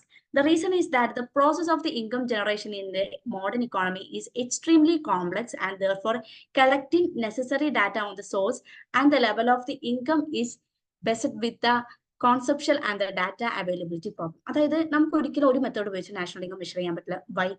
നമുക്കറിയാം എന്താണ്, എക്സാക്ട് ആയിട്ടുള്ള ഡാറ്റ നമ്മുടെ കയ്യിലില്ല കേട്ടോ. അതുകൊണ്ട് തന്നെയാണ് നമുക്ക് മെഷർ ചെയ്യാൻ പറ്റാത്തത്. The economics have the devised the 3 method of the measuring national income. ഒന്ന് നെറ്റ് പ്രൊഡക്റ്റ് മെത്തേഡ് ആണ്, വാല്യൂ ആഡഡ് മെത്തേഡ്. ഒന്ന് ഫാക്ടർ ഇൻകം മെത്തേഡ് ആണ്. രണ്ട് എക്സ്പെൻഡിച്ചർ മെത്തേഡ്. മൂന്നാമത്തത് എക്സ്പെൻഡിച്ചർ മെത്തേഡ് ആണ്. Product method എന്താ? According to this method, we can calculate the national income by the adding the sum of the value added by the each producing unit. The value added method is used to avoid the double counting the value of the commodity more than the once. ഇത് ഞാൻ ഒരു example ഞാൻ പറഞ്ഞായിരുന്നു. Yes, ഈ product method എന്ന് പറയുന്നത് വളരെ simple ആണ്. ഫോർ എക്സാമ്പിൾ, ഒരു ഫൈനൽ ഔട്ട്പുട്ട് ആയിട്ട് നമ്മൾ വിചാരിക്കുക. ഇപ്പൊ ഞാൻ എൻ്റെ ഒരു കേസ് എടുക്കുകയാണെങ്കിൽ ഞാനൊരു ഷവർമ ഉണ്ടാക്കുന്ന ഒരാള്. ഞാൻ പൊറോട്ട വെച്ചിട്ടാണ് ഷവർമ ഉണ്ടാക്കുന്നത്. അപ്പൊ ഞാനൊരു ഷവർമ മേക്കർ ആണ്. സോ എന്റെ പൊറോട്ട വെച്ചിട്ടാണ് ഞാൻ ഷവർമ ഉണ്ടാക്കുന്നത്. സോ പൊറോട്ടക്കുള്ള മൈദന്റെ ഉത്ഭവം എവിടാന്നുള്ളത് നിങ്ങളൊന്ന് ആലോചിച്ച് നോക്കാം. സോ നിങ്ങൾ ജസ്റ്റ് ഒന്ന് ആലോചിച്ച് നോക്കുക. അതായത് വീറ്റ് പ്രൊഡ്യൂസ് ചെയ്യുന്ന സമയത്ത് എക്സാക്ട് കർഷകന് കിട്ടുന്നത് എന്തായിരിക്കും? ഒരു 50 റുപ്പീസ് ആണ് വിചാരിക്കാം. ഓക്കെ, എക്സാക്ട് കർഷകന് കിട്ടുന്നത് ഒരു 50 റുപ്പീസ് ആണ്. വീറ്റ് അയാൾ എന്ത് ചെയ്യാണ്, വിൽക്കുന്ന സമയത്ത് അയാൾക്ക് ഒരു 50 റുപ്പീസ് കിട്ടുന്നുണ്ട്. പ്ലസ് ആ ഒരു വീറ്റ് ഫ്ലോർ മില്ലിലേക്ക് പോവാണ്. ഈ ഫ്ലോർ മില്ല് അതെന്ത് ചെയ്യും, 100 രൂപക്ക് പൊടിച്ചിട്ട് എന്ത് ചെയ്യും, ഒരു ആശീർവാദ് കമ്പനിക്ക് വിൽക്കും. ഫ്ലോർ മില്ലിനെ സംബന്ധിച്ചോളം 50 രൂപക്ക് വീറ്റ് മേടിച്ചു, 100 രൂപക്ക് 50 രൂപ അയാൾ ഇൻവെസ്റ്റ് ചെയ്തിട്ടുള്ള സാധനം കൂടെ ആഡ് ചെയ്ത് 100 രൂപക്ക് അയാൾ എന്ത് ചെയ്യാണ്, ഒരു ആശീർവാദ് കമ്പനിക്ക് വിറ്റു. ആശീർവാദ് കമ്പനി എന്താ ചെയ്യുന്നത്, നമ്മുടെ എല്ലാ വീറ്റും ഒരുപോലെ അല്ലല്ലോ. ആശീർവാദ് കുറച്ച് സോഫ്റ്റ് ആണ്, അറിയാലോ, നമ്മളത് ബേക്ക് ചെയ്യുമ്പോൾ നോക്കാൻ മനസ്സിലാവും. അപ്പൊ സം കൈൻഡ് ഓഫ് ഇൻഗ്രീഡിയൻസും പ്രോസസ്സിംഗ് ഒക്കെ കുറച്ചധികം ആശീർവാദ് കമ്പനീസ് ഉണ്ടായിരിക്കും. അപ്പൊ ആശീർവാദ് കമ്പനി എന്ത് ചെയ്യാണ്, അതായത് 200 രൂപക്ക് എന്ത് ചെയ്യാണ്, എനിക്ക് വിൽക്കാണ്. 200 രൂപയ്ക്ക് എനിക്ക് വിൽക്കുന്ന സമയത്ത് സോ എന്റെ വീറ്റ്, എന്റെ ഷവർമ റോളിന്റെ എല്ലാ കാര്യങ്ങളും കഴിഞ്ഞ് ഞാൻ എന്ത് ചെയ്യാണ്, ഒരു 300 രൂപ, നല്ല ഹൈലി കോസ്റ്റ് ആയിട്ടുള്ള ഷവർമ കേട്ടോ, 300 രൂപയ്ക്ക് എന്ത് ചെയ്യാണ്, ഞാനത് വിൽക്കാം. സോ ഇവിടെ നിങ്ങൾ ആലോചിച്ച് നോക്കുക, ഓരോ പ്രോസസ്സിലും എത്രത്തോളം ഇൻക്രിമെന്റ് വന്നിട്ടുണ്ട് എന്നുള്ളത്. 50 രൂപയ്ക്ക് വീറ്റിന് വില ആയിരുന്നത് 50 രൂപ ഫ്ലോർ മില്ല് 50 രൂപക്ക് കൊടുക്കുന്നു. ഫ്ലോർ മില്ല് എന്ത് ചെയ്യുന്നു, 100 രൂപക്ക് അത് ആശീർവാദ് കമ്പനിക്ക് കൊടുക്കുന്നു. ആശീർവാദ് കമ്പനി 200 രൂപയ്ക്ക് എന്ത് ചെയ്യുന്നു, എനിക്ക് വിൽക്കുന്നു. എനിക്ക് വിൽക്കുന്ന സമയത്ത് ആ 200 രൂപയും പ്ലസ് എന്റെ ഒരു കോസ്റ്റും ആഡ് ചെയ്ത് 300 രൂപയ്ക്കാണ് ഞാൻ എന്ത് ചെയ്യുന്നത്, ഷവർമ എന്ത് ചെയ്യുന്നത്, ആക്ച്വലി വിൽക്കാൻ തീരുമാനിക്കുന്നത്. അപ്പൊ നിങ്ങൾ ആലോചിച്ചൊക്കെ, ഓരോ പ്രോസസ്സിലും വാല്യൂ ആഡ് ചെയ്യപ്പെട്ടിട്ടുണ്ട്. ഓരോ പ്രോസസ്സിലും എന്താ സംഭവിച്ചിട്ടുള്ളത്, ഓരോ എമൗണ്ട് വീതം ആഡ് ചെയ്യപ്പെട്ടിട്ടുണ്ട്. അപ്പൊ ഈ ഒരു ആഡ് ചെയ്യപ്പെട്ടിട്ടുള്ള എമൗണ്ടിനെ ഫൈൻഡ് ചെയ്യുക എന്നുള്ളതാണ് ആക്ച്വലി എന്ത് പറയുന്നത്, നമ്മുടെ വാല്യൂ ആഡഡ് മെത്തേഡിൽ നമ്മൾ ഉദ്ദേശിക്കുന്നത്. So according to this method we can calculate the national income by adding the sum of the value added by the each producing unit. Value added method is used to avoid the double counting the value of the commodity more than once. നമുക്ക് just slide നോക്കിയിട്ട് പോവാം. To understand the problem of the double counting, recall the definition of the national income. National income is defined as the money value of all the final goods and services produced in a given period of time. The problem of the double counting arises because of the conception and the practical problem in the determine whether the product is final or the intermediate. This problem arises because in the process of the production, some material products pass from the one stage to another. But each stage of the production is that transformed into final product. However, the same final product is used as a material input at the next stage in the production process of the another commodity. Therefore, the value of the same product is likely to be counted twice. The more than twice is estimated the national income. ഇവിടെ നമ്മളില്ലേ actually national income measure ചെയ്യേണ്ടതെന്ന് വെച്ചാൽ each സ്റ്റേജിൽ എത്രത്തോളം value add ചെയ്യപ്പെട്ട് അത് മാത്രം നമ്മൾ measure ചെയ്താൽ മതി. ഇപ്പം എനിക്ക് കിട്ടിയിട്ടുള്ള ഫൈനൽ ഒരു ഷവർമ വിൽക്കുന്ന സമയത്ത് എനിക്ക് കിട്ടിയുള്ള ഫൈനൽ റുപ്പീസ് എത്രയാണ്? 300 റുപ്പീസ് ആണ്.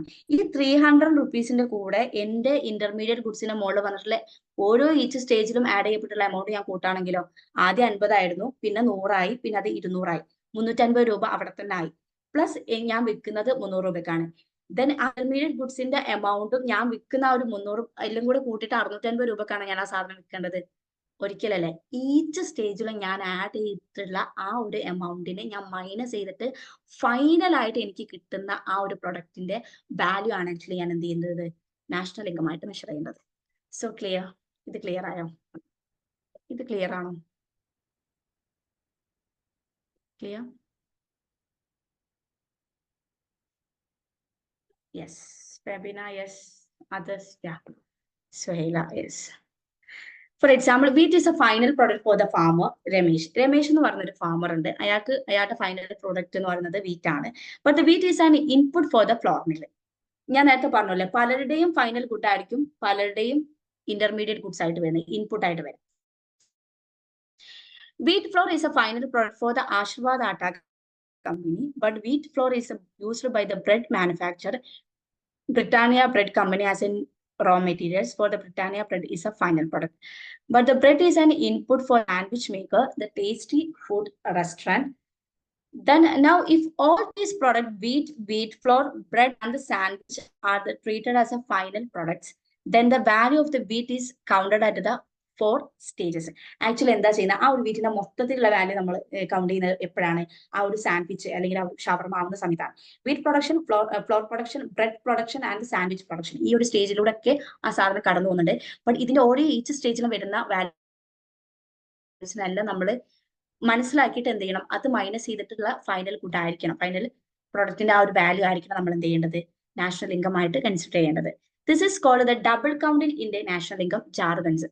ജാർഗൺ എന്ന് പറയുമ്പോൾ ഒന്നുമില്ല. ജാർഗൺ എന്ന് പറയുന്നത് നമ്മൾ ടെക്നിക്കൽ ആയിട്ട് യൂസ് ചെയ്യുന്ന ടേംസിനെയാണ് നമ്മൾ ജാർഗൺ എന്ന് പറയാം. ഇപ്പൊ ഫോർ എക്സാമ്പിൾ നമ്മുടെ ഇതുണ്ടല്ലോ, ഹേബിയസ് കോർപ്പസ്. നിങ്ങൾ കേട്ടിട്ടുണ്ടോ ഹേബിയസ് കോർപ്പസ്? എവിടെയെങ്കിലും നിങ്ങൾ പൊളിറ്റിക്സിൽ പഠിച്ചിട്ടുണ്ടാവും. Anybody say yes? Yes. Habeas corpus എന്ന് പറയുന്നത് ഒരാളെ സമ്മതം ഇല്ലാതെ നമ്മൾ തടങ്കലിൽ വെക്കുകയാണെങ്കിൽ നമുക്ക് അതിന് കേസ് കൊടുക്കാൻ പറ്റും. അതാണ് ഹേബിയസ് കോർപ്പസ്. ഈ ഒരു ഹേബിയസ് കോർപ്പസ് നമ്മൾ പഠിച്ചുകൊണ്ടാണ് നമുക്ക് മനസ്സിലായത്. ഒരു സാധാരണക്കാരനായ ഒരാൾക്ക് പോയിട്ട് എന്താ ഹേബിയസ് കോർപ്പസ് എന്ന് പറഞ്ഞാൽ അയാൾക്ക് മനസ്സിലാവില്ല. അതൊരു കമ്മ്യൂണിക്കേഷന്റെ ഒരു ബ്രേക്ക് ആണ് കേട്ടോ. ഒരു എന്താ പറയാ, ഒരു സെമാൻറ്റിക് ബാരിയർ എന്നൊക്കെ നമ്മൾ പറയും. നമ്മൾ നെറ്റ് എക്സ്പെർട്ടിലൊക്കെ പഠിക്കുമ്പോൾ നമുക്ക് കമ്മ്യൂണിക്കേഷന്റെ ബാരിയേഴ്സ് ഒക്കെ പഠിക്കാറുണ്ട്. ഫിസിക്കൽ ബാരിയേഴ്സ്, സെമാൻറ്റിക് ബാരിയേഴ്സ് എന്നൊക്കെ പറഞ്ഞിട്ട്. സെമാൻറ്റിക് ബാരിയേഴ്സ് എന്ന് പറയുമ്പോൾ നമ്മുടെ ലാംഗ്വേജ് പരമായിട്ട് എന്തെങ്കിലും ഒരു കമ്മ്യൂണിക്കേഷനെ ബ്രേക്ക് ചെയ്യുന്ന കാര്യത്തിനാണ് നമ്മൾ സെമാൻറ്റിക് ബാരിയേഴ്സ് എന്ന് പറയാം. ഈ ജാർഗൺ എന്ന് പറയുന്നത് സെമാൻറ്റിക് ബാരിയർ ആണ്. കാരണം എനിക്കറിയാം ആ കോൺസെപ്റ്റ് എന്താണെന്നുള്ളത്. ബട്ട് വേറൊരാളായിട്ടുള്ള ഒരു സാധാരണക്കാരനായിട്ടുള്ള ഒരാളോട് ഞാൻ പറയാണ് so habeas corpus is an important thing, അങ്ങനെയൊക്കെ ഞാൻ സംസാരിക്കാം. അയാൾക്ക് എന്താണെന്ന് പോലും അത് അറിഞ്ഞിട്ടുണ്ടാവില്ല. അപ്പൊ ഞാൻ അത് പറയുന്നോണ്ട് കാര്യം അവിടെ ഒരു കമ്മ്യൂണിക്കേഷൻ ഗ്യാപ്പ് വന്നിട്ടുണ്ട് അല്ലെ. അപ്പൊ ഇവിടെ ഈ ഡബിൾ കൗണ്ടിങ് എന്ന് പറയുന്നത് എന്താണ്? നാഷണൽ ഇൻകത്തിന്റെ ഒരു ജാർഗൺ ആണ്. ഡബിൾ കൗണ്ടിങ് എന്ന് പറയുമ്പോൾ നിങ്ങൾ ഇതാണ് ഓർക്കേണ്ടത്. എന്താണ്? ഈ സ്റ്റേജിൽ നമ്മൾ വാല്യൂ ആഡ് ചെയ്യപ്പെടുന്നുണ്ട്, അതൊരു ഓവർ എസ്റ്റിമേഷനിലേക്ക് പോകും. അപ്പൊ അതുകൊണ്ട് ഏറ്റവും ഫൈനൽ സ്റ്റേജിലുള്ള ഫൈനൽ വാല്യൂ ആണ് നമ്മൾ ആഡ് ചെയ്യപ്പെടേണ്ടത്. ഈ ഡബിൾ കൗണ്ടിങ് ആണ് ഇവിടെ ജാർഗൺ ആയിട്ട് വന്നിട്ടുള്ളത്. അപ്പൊ ജാർഗൺ എന്ന് പറയുമ്പോൾ നിങ്ങൾ വെറീഡ് ആവേണ്ട. ജാർഗൺ എന്ന് പറയുന്നത് നമ്മളൊരു ടെക്നിക്കൽ ലാംഗ്വേജ് യൂസ് ചെയ്യുന്നതാണ് നമ്മൾ ജാർഗൺ എന്ന് പറയുന്നത്. The double count result the over estimation of the national income. Double counting എന്ത് ചെയ്യും? ഓവർ എസ്റ്റിമേഷനിലേക്ക് നയിക്കും. അതായത് 300 രൂപന്റെ ഷവർമന്റെ കൂടെ തന്നെ ഞാൻ 350 രൂപ ഇന്റർമീഡിയറ്റ് ഗുഡ്സിന് ഓരോ സ്റ്റേജിലായിട്ടുണ്ട്. അതും കൂടെ ആഡ് ചെയ്ത് കഴിഞ്ഞാൽ നാഷണൽ ഇൻകം മൊത്തം പൊട്ടി പാളീസാവും. അതാണ് സംഭവിക്കാൻ പോകുന്നത്. അതുകൊണ്ട് തന്നെ ഫൈനൽ ഗുഡ്സിന്റെ ആ ഒരു സാധനം മാത്രം നിങ്ങൾ എന്ത് ചെയ്താൽ മതി, അത് ആഡ് ചെയ്താൽ മതി. Therefore, in order to avoid the problem of the double counting, a method called the value added method is used to estimate the national income. Final എന്താണോ വരുന്നത് അതാണ് നമ്മൾ എന്ത് ചെയ്യേണ്ടത്, നാഷണൽ ഇൻകം ആയിട്ട് ആഡ് ചെയ്യുന്നത്. That is what is value add എന്ന് വെച്ചാൽ, suppose a firm A buy wheat from firm B at ₹100 and by using this wheat, firm A produce the chapati and sell at ₹250. The difference between the 250 minus 100 എന്താ 150 is a value added by a firm. അതായത് അയാളെ സംബന്ധിച്ചോളം അയാളുടെ വീറ്റിനായിട്ടുണ്ടായിരുന്നത് എത്രയായിരുന്നു, ₹100 ആയിരുന്നു. എന്നാൽ അയാൾ അത് വിറ്റിട്ടുണ്ടായിരുന്നത്, വീറ്റ് ഉപയോഗിച്ച് അയാൾ ചപ്പാത്തി ഉണ്ടാക്കി, ചപ്പാത്തി വിറ്റിട്ടുണ്ടായിരുന്നത് 250 ആയിരുന്നു. ദെൻ 250 കഴിഞ്ഞതിന് ശേഷം എന്താണ് സംഭവിച്ചിട്ടുള്ളത്, 250 കഴിഞ്ഞതിന് ശേഷം നമുക്കറിയാം അദ്ദേഹം എക്സ്ട്രാ ആഡ് ചെയ്തിട്ടുള്ള എത്ര മാത്രമാണ് എമൗണ്ട്, 150 മാത്രമാണ്. ആ ഒരു 150 ആണ് ആക്ച്വലി എന്ത് ചെയ്യേണ്ടത്, നമ്മൾ നാഷണൽ ഇൻകം ആയിട്ട് മെഷർ ചെയ്യേണ്ടത്. ക്ലിയർ? ഇനി ഒരു 6 സ്ലൈഡും കൂടെ ഉള്ളൂ, അതുകൂടെ കഴിഞ്ഞാൽ it's over. Okay, value added, the value of the output minus cost of the intermediate goods. അതായത് ടോട്ടൽ വാല്യൂ എത്രയാണോ അതിൽ നിന്ന് ഇന്റർമീഡിയറ്റ് ഗുഡ്സിന്റെ കോസ്റ്റ് നമ്മൾ മൈനസ് ചെയ്യുക. Total value of added by the each producing unit. ഓരോ സ്റ്റേജിൽ എന്ത് ചെയ്യപ്പെടുന്നുണ്ട്, നമ്മുടെ ടോട്ടൽ വാല്യൂ ആഡ് ചെയ്യപ്പെടുന്നുണ്ട്. Okay, then yes, if we sum the GVM, gross value added, of all the firms of the company in an year, we will get the measure of the value of the aggregate amount of the goods and services produced by the economy in a year. Such an estimator is called the GDP. Okay, GDP, sum of the total value GVA of the all the firms in the economy. അതായത് നമ്മള് value added method അല്ലെങ്കിൽ product മെത്തേഡിലൂടെ എങ്ങനെയാണ് national income calculate ചെയ്യുന്നതെന്ന് ചോദിച്ചു കഴിഞ്ഞാൽ, ഓരോ production യൂണിറ്റിനെ എടുക്കും, ഓരോ കമ്പനീനെ എടുത്തതിന് ശേഷം അതിന്റെ ഫൈനൽ, അതായത് GVA, ഗ്രോസ് വാല്യൂ ആഡഡ് 1 എന്ന് പറയുന്നത് ഒരു പ്രൊഡക്ഷൻ യൂണിറ്റ് ആയിരിക്കും. ഗ്രോസ് വാല്യൂ A2 എന്ന് പറയുന്നത് രണ്ടാമതായിരിക്കും. സോ ഇങ്ങനെ ഓരോ പ്രൊഡക്ഷൻ യൂണിറ്റിന്റെയും എന്ത് ചെയ്യും, ഇൻഡിവിജ്വൽ ആയിട്ടുള്ള ഫൈനൽ ആയിട്ട് വരുന്ന ആ ഒരു ഗ്രോസ് വാല്യൂവിനെ നമ്മൾ എന്ത് ചെയ്യും, ആഡ് ചെയ്ത് പോയി കഴിഞ്ഞാൽ എന്ന് പറഞ്ഞിട്ടില്ല, ഇൻഫിനിറ്റി ആവായിരിക്കും. അതങ്ങനെ ആഡ് ചെയ്ത് പോയി കഴിഞ്ഞാൽ നമുക്ക് എന്ത് ചെയ്യും, പ്രൊഡക്റ്റ് മെത്തേഡിലൂടെ അല്ലെങ്കിൽ വാല്യൂ ആഡഡ് മെത്തേഡിലൂടെ നമുക്ക് എന്ത് ചെയ്യാൻ പറ്റും, നാഷണൽ ഇൻകം കാൽക്കുലേറ്റ് ചെയ്യാൻ പറ്റും. ഒന്നുമില്ല, നിങ്ങൾ ഉദ്ദേശിക്കേണ്ട ഇത്ര മാത്രമാണ്. ഒരു കമ്പനി എടുക്കുകയാണെങ്കിൽ ആ ഒരു കമ്പനിയുടെ ഇന്റർമീഡിയറ്റ് ഗുഡ്സിന്റെ മുകളിലുള്ള ആ ഒരു എമൗണ്ട് കുറച്ചിട്ട് അയാൾ ഫൈനൽ പ്രൊഡക്റ്റിന്റെ മുകളിൽ എത്രയാണോ കൊടുത്തിട്ടുള്ളത് ആ ഒരു എമൗണ്ടുകൾ പരസ്പരം കൂട്ടി ഓരോ കമ്പനിയുടെ കൂട്ടി പോയി കഴിഞ്ഞാൽ നമുക്ക് എന്ത് കിട്ടും, GDP അറ്റ് ദ പ്രൊഡക്റ്റ് മെത്തേഡിലൂടെ GDP നമുക്ക് കാൽക്കുലേറ്റ് ചെയ്യാൻ പറ്റും. So that's a thing. Clear? ഇനി 2 മെത്തേഡേ ഉള്ളൂ, വളരെ സിമ്പിൾ ആയിട്ട് നമുക്ക് മനസ്സിലാക്കാം. ക്ലിയർ ആണോ? Yes, Suhela, yes. ഓ, ആർക്കും ലെഫ്റ്റ് ആയിട്ടുണ്ടല്ലോ, എക്സ്പെക്ട് ചെയ്തിട്ടുണ്ടാവില്ല. ഇൻകം മെത്തേഡ്, നെക്സ്റ്റ് മെത്തേഡ് നമുക്ക് നോക്കാം. Net income payment received by the all the citizen of the country in a particular year are added. Net income accrues to the all the factors of production. ഇവിടെ ഒന്നുമില്ല, income method എന്ന് പറയുന്നത് നമ്മൾ പറഞ്ഞ നേരത്തെ factors of പ്രൊഡക്ഷന് കിട്ടുന്ന rewards, അവർക്ക് കിട്ടുന്ന ഓരോ റിവാർഡും എന്താണ്, അവരുടെ ഇൻകം ആണ്. ആ ഒരു ഇൻകത്തെ നമ്മൾ ആഡ് ഓൺ ചെയ്ത് പോയി കഴിഞ്ഞാൽ നമുക്ക് എന്ത് കിട്ടും, ഇൻകം മെത്തേഡിലൂടെ നമുക്ക് എന്ത് കിട്ടും, നാഷണൽ ഇൻകം കിട്ടും. Net rents, net wages, net profit, net interest. The income received in the form of the transfer payment are not included in it. അതായത് ട്രാൻസ്ഫർ പേയ്മെന്റ് ഒരിക്കലും എന്തിൽ പെടില്ല, ഇൻകം മെത്തേഡിൽ പെടില്ല. അതായത് ഒന്നുമില്ല, ഇൻകം മെത്തേഡ് പ്രകാരം ഫാക്ടേഴ്സ് ഓഫ് പ്രൊഡക്ഷൻ അവർക്ക് reward കിട്ടുന്നുണ്ട്, അവർക്ക് ഇൻകം കിട്ടുന്നുണ്ട്. ആ ഓരോ ഇൻകത്തെയും നമ്മൾ ആഡ് ഓൺ ചെയ്ത് പോകുന്നതിനാണ് നമ്മൾ എന്ത് പറയുന്നത്, ഇൻകം മെത്തേഡ് എന്ന് പറയാം. അതിൽ ട്രാൻസ്ഫർ ഓഫ് പേയ്മെന്റ് പെടില്ല. ട്രാൻസ്ഫർ പേയ്മെന്റ് എന്ന് പറയുന്നത് ഒരു വൺ വേ ഓഫ് ട്രാൻസ്ഫർ ആണ്. അതായത് റിട്ടേൺ ഒന്നും പ്രതീക്ഷിക്കാതെ നമ്മൾ ഒരാൾക്ക് ഒരു പേയ്മെന്റ് കൊടുക്കുന്നുണ്ടെങ്കിൽ അതിനാണ് നമ്മൾ ട്രാൻസ്ഫർ പേയ്മെന്റ് എന്ന് പറയാം. ഉദാഹരണത്തിന് പെൻഷൻ, ഇപ്പൊ പെൻഷൻ ഇപ്പോൾ ഗവൺമെന്റ് നമുക്ക് തരുന്നത് നമ്മൾ എന്തോ അങ്ങോട്ട് കൊടുക്കും എന്നുള്ള ഒരു ഇതിലല്ല. സോ അത്രയും എന്താ പറയാ, അത്രയും ബലഹീനത അനുഭവിക്കുന്ന ആളുകൾക്ക് എന്താണ് കൊടുക്കുകയാണ് ചെയ്യുന്നത്. അവിടെ റിട്ടേൺ ഒരിക്കലും ഗവൺമെന്റ് എക്സ്പെക്ട് ചെയ്യുന്നില്ല. സോ അതാണ് ട്രാൻസ്ഫർ പേയ്മെന്റ് എന്ന് പറയുന്നത്. ഇപ്പൊ ട്രാൻസ്ഫർ പേയ്മെന്റ് ഒരിക്കലും എന്തിൽ ഇൻക്ലൂഡ് ചെയ്യപ്പെടുന്നില്ല, ഒരിക്കലും ഇൻകം മെത്തേഡിൽ ഇൻക്ലൂഡ് ചെയ്യപ്പെടുന്നില്ല. Then the data will be obtained from the different sources from the income tax department in the case of the high income groups and wage bill case of the workers. അതായത് ഇതിന്റെ data എവിടെ നിന്നാണ് collect ചെയ്യപ്പെടുന്നത്, നമുക്കറിയാം നമ്മുടെ income tax മുഖേനയാണ്. ഞാൻ നേരത്തെ പറഞ്ഞാൽ ഓരോ യൂണിറ്റും ടാക്സ് കൊടുക്കണം എന്ന് പറയുന്നത് ഒരിക്കലും അവരെ ബുദ്ധിമുട്ടിക്കുക എന്നുള്ള ഉദ്ദേശത്തോട് മാത്രമല്ല, മറിച്ച് ഇതിന്റെ ഒക്കെ ഒരു അക്കൗണ്ടബിലിറ്റി നമുക്ക് വേണം എന്നുള്ളതാണ്. ഓക്കെ, ഈ GVA 1 എന്നത് ഒരു ഫേമിന്റെ ആണ്. യെസ്, GVA 1 എന്ന് പറയുന്നത് ഒരു ഫേമിന്റെ ആണ്. then രണ്ടാമത്തെ ഫേമിൻ്റെത്, പിന്നെ മൂന്നാമത്തെ ഫേമിന്റെ, അങ്ങനെ ആഡ് ചെയ്ത് ഓരോ ഫേമിന്റെ അങ്ങനെ ആഡ് ചെയ്താണ് നമുക്ക് എന്ത് കിട്ടുന്നത്, പ്രൊഡക്റ്റ് മെത്തേഡിലൂടെ അല്ലെങ്കിൽ വാല്യൂ ആഡഡ് മെത്തേഡിലൂടെ എന്ത് കിട്ടുന്നത്, നാഷണൽ ഇൻകം കിട്ടുന്നത്. സോ ഇൻകം മെത്തേഡിലൂടെ റിവാർഡായിട്ട് കിട്ടുന്ന വേജ്, പ്രോഫിറ്റ്, ഇൻട്രസ്റ്റ്, റെന്റ്, ഇത് 4ഉം ആഡ് ചെയ്ത് കഴിഞ്ഞാൽ റിവാർഡായിട്ട് കിട്ടുന്നതാണ് നമ്മുടെ national income by income method. So അതിൽ ട്രാൻസ്ഫർ പേയ്മെന്റ് ഇൻക്ലൂഡഡ് അല്ല. ഇതിന്റെ ഡാറ്റ കിട്ടുന്നുണ്ടാവുക ഇൻകം ടാക്സ് ഡിപ്പാർട്ട്മെന്റ് ത്രൂ ആയിരിക്കും കേട്ടോ. Clear? expenditure method. According to this method, the total expenditure incurred by the society in the particular year is added together. Total expenditure includes the personal consumption expenditure, net domestic investment, government expenditure, and the foreign investment. ഒന്നുമില്ല, expenditure മെത്തേഡിലൂടെ ഒരു ഇക്കോണമിയിൽ ഉണ്ടാവുന്ന 4 sector മോഡലാണ് നമ്മൾ discuss ചെയ്യുന്നത്. ആ ഒരു ഇക്കോണമിയിൽ consumers ഉണ്ടായിരിക്കും, plus government ഉണ്ടായിരിക്കും, പ്ലസ് ആരുണ്ടായിരിക്കും, നമ്മുടെ ഇൻവെസ്റ്റ്മെന്റ് ത്രൂ വരുന്നുണ്ടാവും, പ്ലസ് നമ്മുടെ ഫോറിൻ കണ്ടന്റ് ഉണ്ടായിരിക്കും. അപ്പൊ ഇവർ മുഴുവനായിട്ടും എത്രത്തോളം എക്സ്പെൻഡിച്ചർ ആണോ വരുത്തുന്നത്, ഈ മുഴുവൻ എക്സ്പെൻഡിച്ചറിനെ ആഡ് ചെയ്ത് കഴിഞ്ഞാൽ നമുക്ക് എന്ത് കിട്ടും? എക്സ്പെൻഡിച്ചർ മെത്തേഡിലൂടെ എന്ത് കിട്ടും? നാഷണൽ ഇൻകം കിട്ടും. സോ ഒബ്വിയസ്ലി നമ്മൾ പല ക്വസ്റ്റ്യനിലും കണ്ടിട്ടുണ്ട് നാഷണൽ ഇൻകം. ഈ നാഷണൽ ഇൻകത്തിൽ നിങ്ങൾ ശ്രദ്ധിക്കേണ്ട ഒരു കാര്യം എന്താ വെച്ചാൽ, 2 സെക്ടർ മോഡൽ നാഷണൽ ഇൻകം എങ്ങനെയാണ് മെഷർ ചെയ്യേണ്ടതെന്ന് ചോദിച്ചു കഴിഞ്ഞാൽ അവിടെ C+I മാത്രമേ വരുള്ളൂ കേട്ടോ. ദെൻ 3 സെക്ടർ മോഡൽ ആകുമ്പോൾ അവിടെ എന്ത് വരും? C+I+G വരും. 4 സെക്ടർ ആകുമ്പോൾ H-MA. നമ്മൾ എന്ത് ചെയ്യും? എക്സ്പോർട്ടിൽ നിന്ന് ഇമ്പോർട്ട് മൈനസ് ചെയ്തിട്ടുള്ള എമൗണ്ട് കൂടെ നമ്മൾ അവിടെ ആഡ് ചെയ്യും. അതായത് എക്സ്പോർട്ട് ചെയ്യുന്നത് മാത്രമല്ലല്ലോ നമ്മുടെ ഇൻകം ആയിട്ട് കൺസിഡർ ചെയ്യേണ്ടത്. നമ്മൾ ഇങ്ങോട്ട് ഇമ്പോർട്ട് ചെയ്യുമ്പോൾ നമ്മുടെ ഒരു കൈൻഡ് ഓഫ് എമൗണ്ട് അങ്ങോട്ട് പോകുന്നുണ്ട്. അപ്പൊ അതും നമ്മൾ കൺസിഡർ ചെയ്യണം. നേരത്തെ പറഞ്ഞാൽ നെറ്റ് ഫാക്ടർ ഇൻകം ഫ്രം എബ്രോഡും കൂട്ടണം, ടു എബ്രോഡും കൂട്ടണം. അതുപോലെയാണ് എക്സ്പോർട്ട് ചെയ്യുന്ന മാത്രം കൂട്ടി നമുക്ക് കിട്ടുന്ന മാത്രം നമ്മൾ കാൽക്കുലേറ്റ് ചെയ്ത് ഇരുന്നാൽ നമുക്ക് കിട്ടില്ല. മറിച്ച് എന്ത് ചെയ്യണം? ഇമ്പോർട്ട് ചെയ്യുന്ന സമയത്ത് നമ്മൾ ഒരു എമൗണ്ട് കൊടുക്കുന്നുണ്ട്, അതും നമ്മൾ എന്ത് ചെയ്യണം? ആഡ് ചെയ്യണം. സോ നമുക്ക് എന്ത് ചെയ്യാം? എക്സ്പെൻഡിച്ചർ മെത്തേഡ് പ്രകാരം consumption expenditure, investment expenditure, government expenditure plus എന്താണ്? H-MA, എക്സ്പോർട്ട് മൈനസ് ഇമ്പോർട്ട്, ഇതിന്റെ എക്സ്പെൻഡിച്ചർ കൂടെ ആഡ് ചെയ്താൽ നമുക്ക് എന്ത് കിട്ടും? എക്സ്പെൻഡിച്ചർ മെത്തേഡ് ത്രൂ എന്ത് കിട്ടും? നമ്മുടെ നാഷണൽ ഇൻകം കിട്ടും. പ്ലസ് നിങ്ങൾ മനസ്സിലാക്കുന്നത് 2 സെക്ടർ മോഡൽ. ക്വസ്റ്റ്യൻ നന്നായിട്ട് വായിക്കുക. ഓക്കെ, ക്വസ്റ്റ്യൻ ആണ് നിങ്ങളെ മാനിപ്പുലേറ്റ് ചെയ്യുക. ആ ക്വസ്റ്റ്യൻ നിങ്ങൾക്ക് അറിയില്ലെങ്കിൽ നിങ്ങൾക്ക് നമ്മളെല്ലാം പഠിച്ചു പോകും. ക്വസ്റ്റ്യൻസ് നമുക്ക് ചിലപ്പോൾ ചിലതിലൊക്കെ നോട്ട് കൊടുക്കും, note the assumptions of the കൊടുക്കും, which are the note the assumption of classical economics. ഈ നോട്ട് കാണൂല, ക്ലാസിക്കൽ അസംഷൻസ് മാത്രം കാണും, നേരെ പോയിട്ട് കുത്തും. ക്വസ്റ്റ്യൻസ് വായിച്ചോക്കെ. 2 സെക്ടർ മോഡലാണ് ചോദിക്കുന്നതെങ്കിൽ C+I മാത്രമേ വരുള്ളൂ. 3 സെക്ടർ ആണെങ്കിൽ C+I+G വരും. ദെൻ 4 സെക്ടർ ആണെങ്കിൽ C+I+G H-M വരും. ഓക്കെ, അതൊന്ന് ക്ലിയർ ചെയ്ത് വെക്കാം. സോ ദിസ് ഇസ് കഴിഞ്ഞു, നമ്മുടെ ക്ലാസ് കഴിഞ്ഞു. Okay, fine. സോ ഇന്ന് എടുത്തത് എന്തെങ്കിലും ഡൗട്ട്, ഏതെങ്കിലും ഏരിയാസ് ഉണ്ടോ? ഓക്കെ ആണോ? എന്താണ് അവസ്ഥ? എന്താ? യെസ്, ഓക്കെ ആണോ? ഓക്കെ ആണോ മിസ്? ഓക്കെ, അപ്പൊ നമ്മളൊന്ന് ബേസിക്കലി എന്താണ് എല്ലാം നോക്കിയിട്ടുണ്ടായിരുന്നു. PPT ആണോ? ഓക്കെ, ഷെയർ ചെയ്യാം. ഷെയർ ചെയ്യാം. സോ ബേസിക്കലി നമ്മൾ പഠിച്ചിട്ടാണ് എന്താണ് നാഷണൽ ഇൻകം പഠിച്ചു, അതിന്റെ കോൺസെപ്റ്റുകൾ പഠിച്ചു അല്ലെ.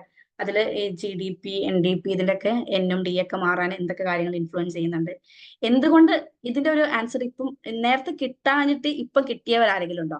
NNP ആയിട്ട് ഫാക്ടർ കോസ്റ്റ് നേരത്തെ എനിക്ക് കിട്ടിയില്ല, ബട്ട് എനിക്ക് ഇപ്പം കിട്ടിയിട്ടുണ്ട്, അങ്ങനെ പറയുന്ന ആരെങ്കിലും ജസ്റ്റ് ഒന്ന് റൈസ് യുവർ ഹാൻഡ്സ്. അത് വലിയൊരു കാര്യമാണ്, കാരണം നമുക്ക് മനസ്സിലാക്കാൻ പറ്റിയല്ലോ. നേരത്തെ കിട്ടാണ്ട് ഇപ്പം കിട്ടിയവരാരെങ്കിലും?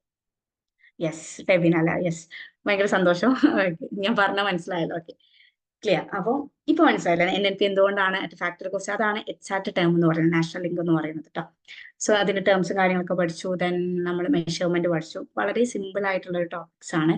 ദെൻ നെക്സ്റ്റ് ക്ലാസ്സിൽ നമുക്ക് നോക്കാനുള്ളത് ഇൻകം ആൻഡ് ഔട്ട്പുട്ട് ഡിറ്റർമിനേഷൻ ആണ്. ബേസിക്കലി കുറച്ച് സമയം നമുക്ക് എക്സ്ട്രാ വേണ്ടി വരും. അപ്പോൾ മാക്രോ എക്കണോമിക്സ് എന്ന് പറയുമ്പോൾ അറിയാലോ, കുറച്ചും കൂടെ വാസ്റ്റ് ആണ്, കുറച്ച് സമയം നമുക്ക് എക്സ്ട്രാ എടുക്കേണ്ടി വരും. അപ്പൊ നിങ്ങളത് മനസ്സിലാക്കേണ്ടതെന്ന് വെച്ചാൽ income and output determination classical point of view, അതിന്റെ അസംഷൻസ്, അവരെന്തൊക്കെ അസംഷൻസ് പറഞ്ഞിട്ടുണ്ടോ അതൊക്കെ നമ്മൾ ഡിസ്കസ് ചെയ്യും. Plus Keynesian point of view, Keynesian എന്തൊക്കെ അസംഷൻസ് ബിലീവ് ചെയ്യുന്നുണ്ട്, അതും കാര്യങ്ങളൊക്കെ നമ്മൾ ഡിസ്കസ് ചെയ്യും. അപ്പോൾ നമുക്ക് ഈ ഒരു ടോപ്പിക്സ് കുറച്ചൊന്ന് ലാർജ് ആവാനുള്ള സാധ്യത ഉണ്ട്. ദെൻ ബാക്കി നമുക്ക് നോക്കാം, നമുക്ക് വളരെ സിമ്പിൾ ആയിട്ട് തന്നെ ക്ലാസ് എടുക്കാം. എനിവേ വേറെ ഡൗട്ട്സ് ഒന്നും ഇല്ലല്ലോ? സെറ്റ് അല്ലേ? നിങ്ങളുടെ ഫീഡ്ബാക്ക് ഒന്ന് ഗ്രൂപ്പിൽ അറിയിക്കാം കേട്ടോ. ഞാൻ എന്തെങ്കിലും ഇമ്പ്രൂവ് ചെയ്യണമെങ്കിൽ എനിക്കത് ഇമ്പ്രൂവ് ചെയ്യാനാ. ഓക്കെ, മിസ്സിന് വിഷമാവല്ലോ വിചാരിച്ചിട്ട് നിങ്ങൾ അയക്കണ്ട. ക്ലിയർ അല്ലേ? സെറ്റ് ആണെങ്കിൽ ജസ്റ്റ് ഒന്ന് സെറ്റ് ഒരു fire emoji, that's it. Clear? പോയോ? യാ, ഫയർ. ഓക്കെ, അപ്പൊ നമുക്ക് എന്തായാലും കുറെ ഇൻട്രസ്റ്റിംഗ് ആയിട്ടുള്ള ടോപ്പിക് ഉണ്ട്. അടുത്ത ക്ലാസ്സിലൊക്കെ വളരെ രസമായിട്ട് പഠിക്കാം. 100%. Thank you so much. So എല്ലാവർക്കും താങ്ക്സ് പറയാണ്. ആർക്കുണ്ട്? ശ്രദ്ധ, നെയ്മ, അർച്ചന. സോ എനിക്കൊരു യൂസ്ഡ് ആവും, ഒരു 2 ക്ലാസ് കൊണ്ട് നിങ്ങൾ എല്ലാവരും യൂസ്ഡ് ആവും. ഫെബിന, വിസ്മയ, ആരൊക്കെ ഉണ്ട് ചാറ്റ് ചെയ്യാത്തവരൊക്കെ അടുത്ത class. Shraddha, Archana. So thank you so much. നിങ്ങൾക്ക് ലീവ് ചെയ്യാം. Thank you. Thank you, Miss. Okay, thank U.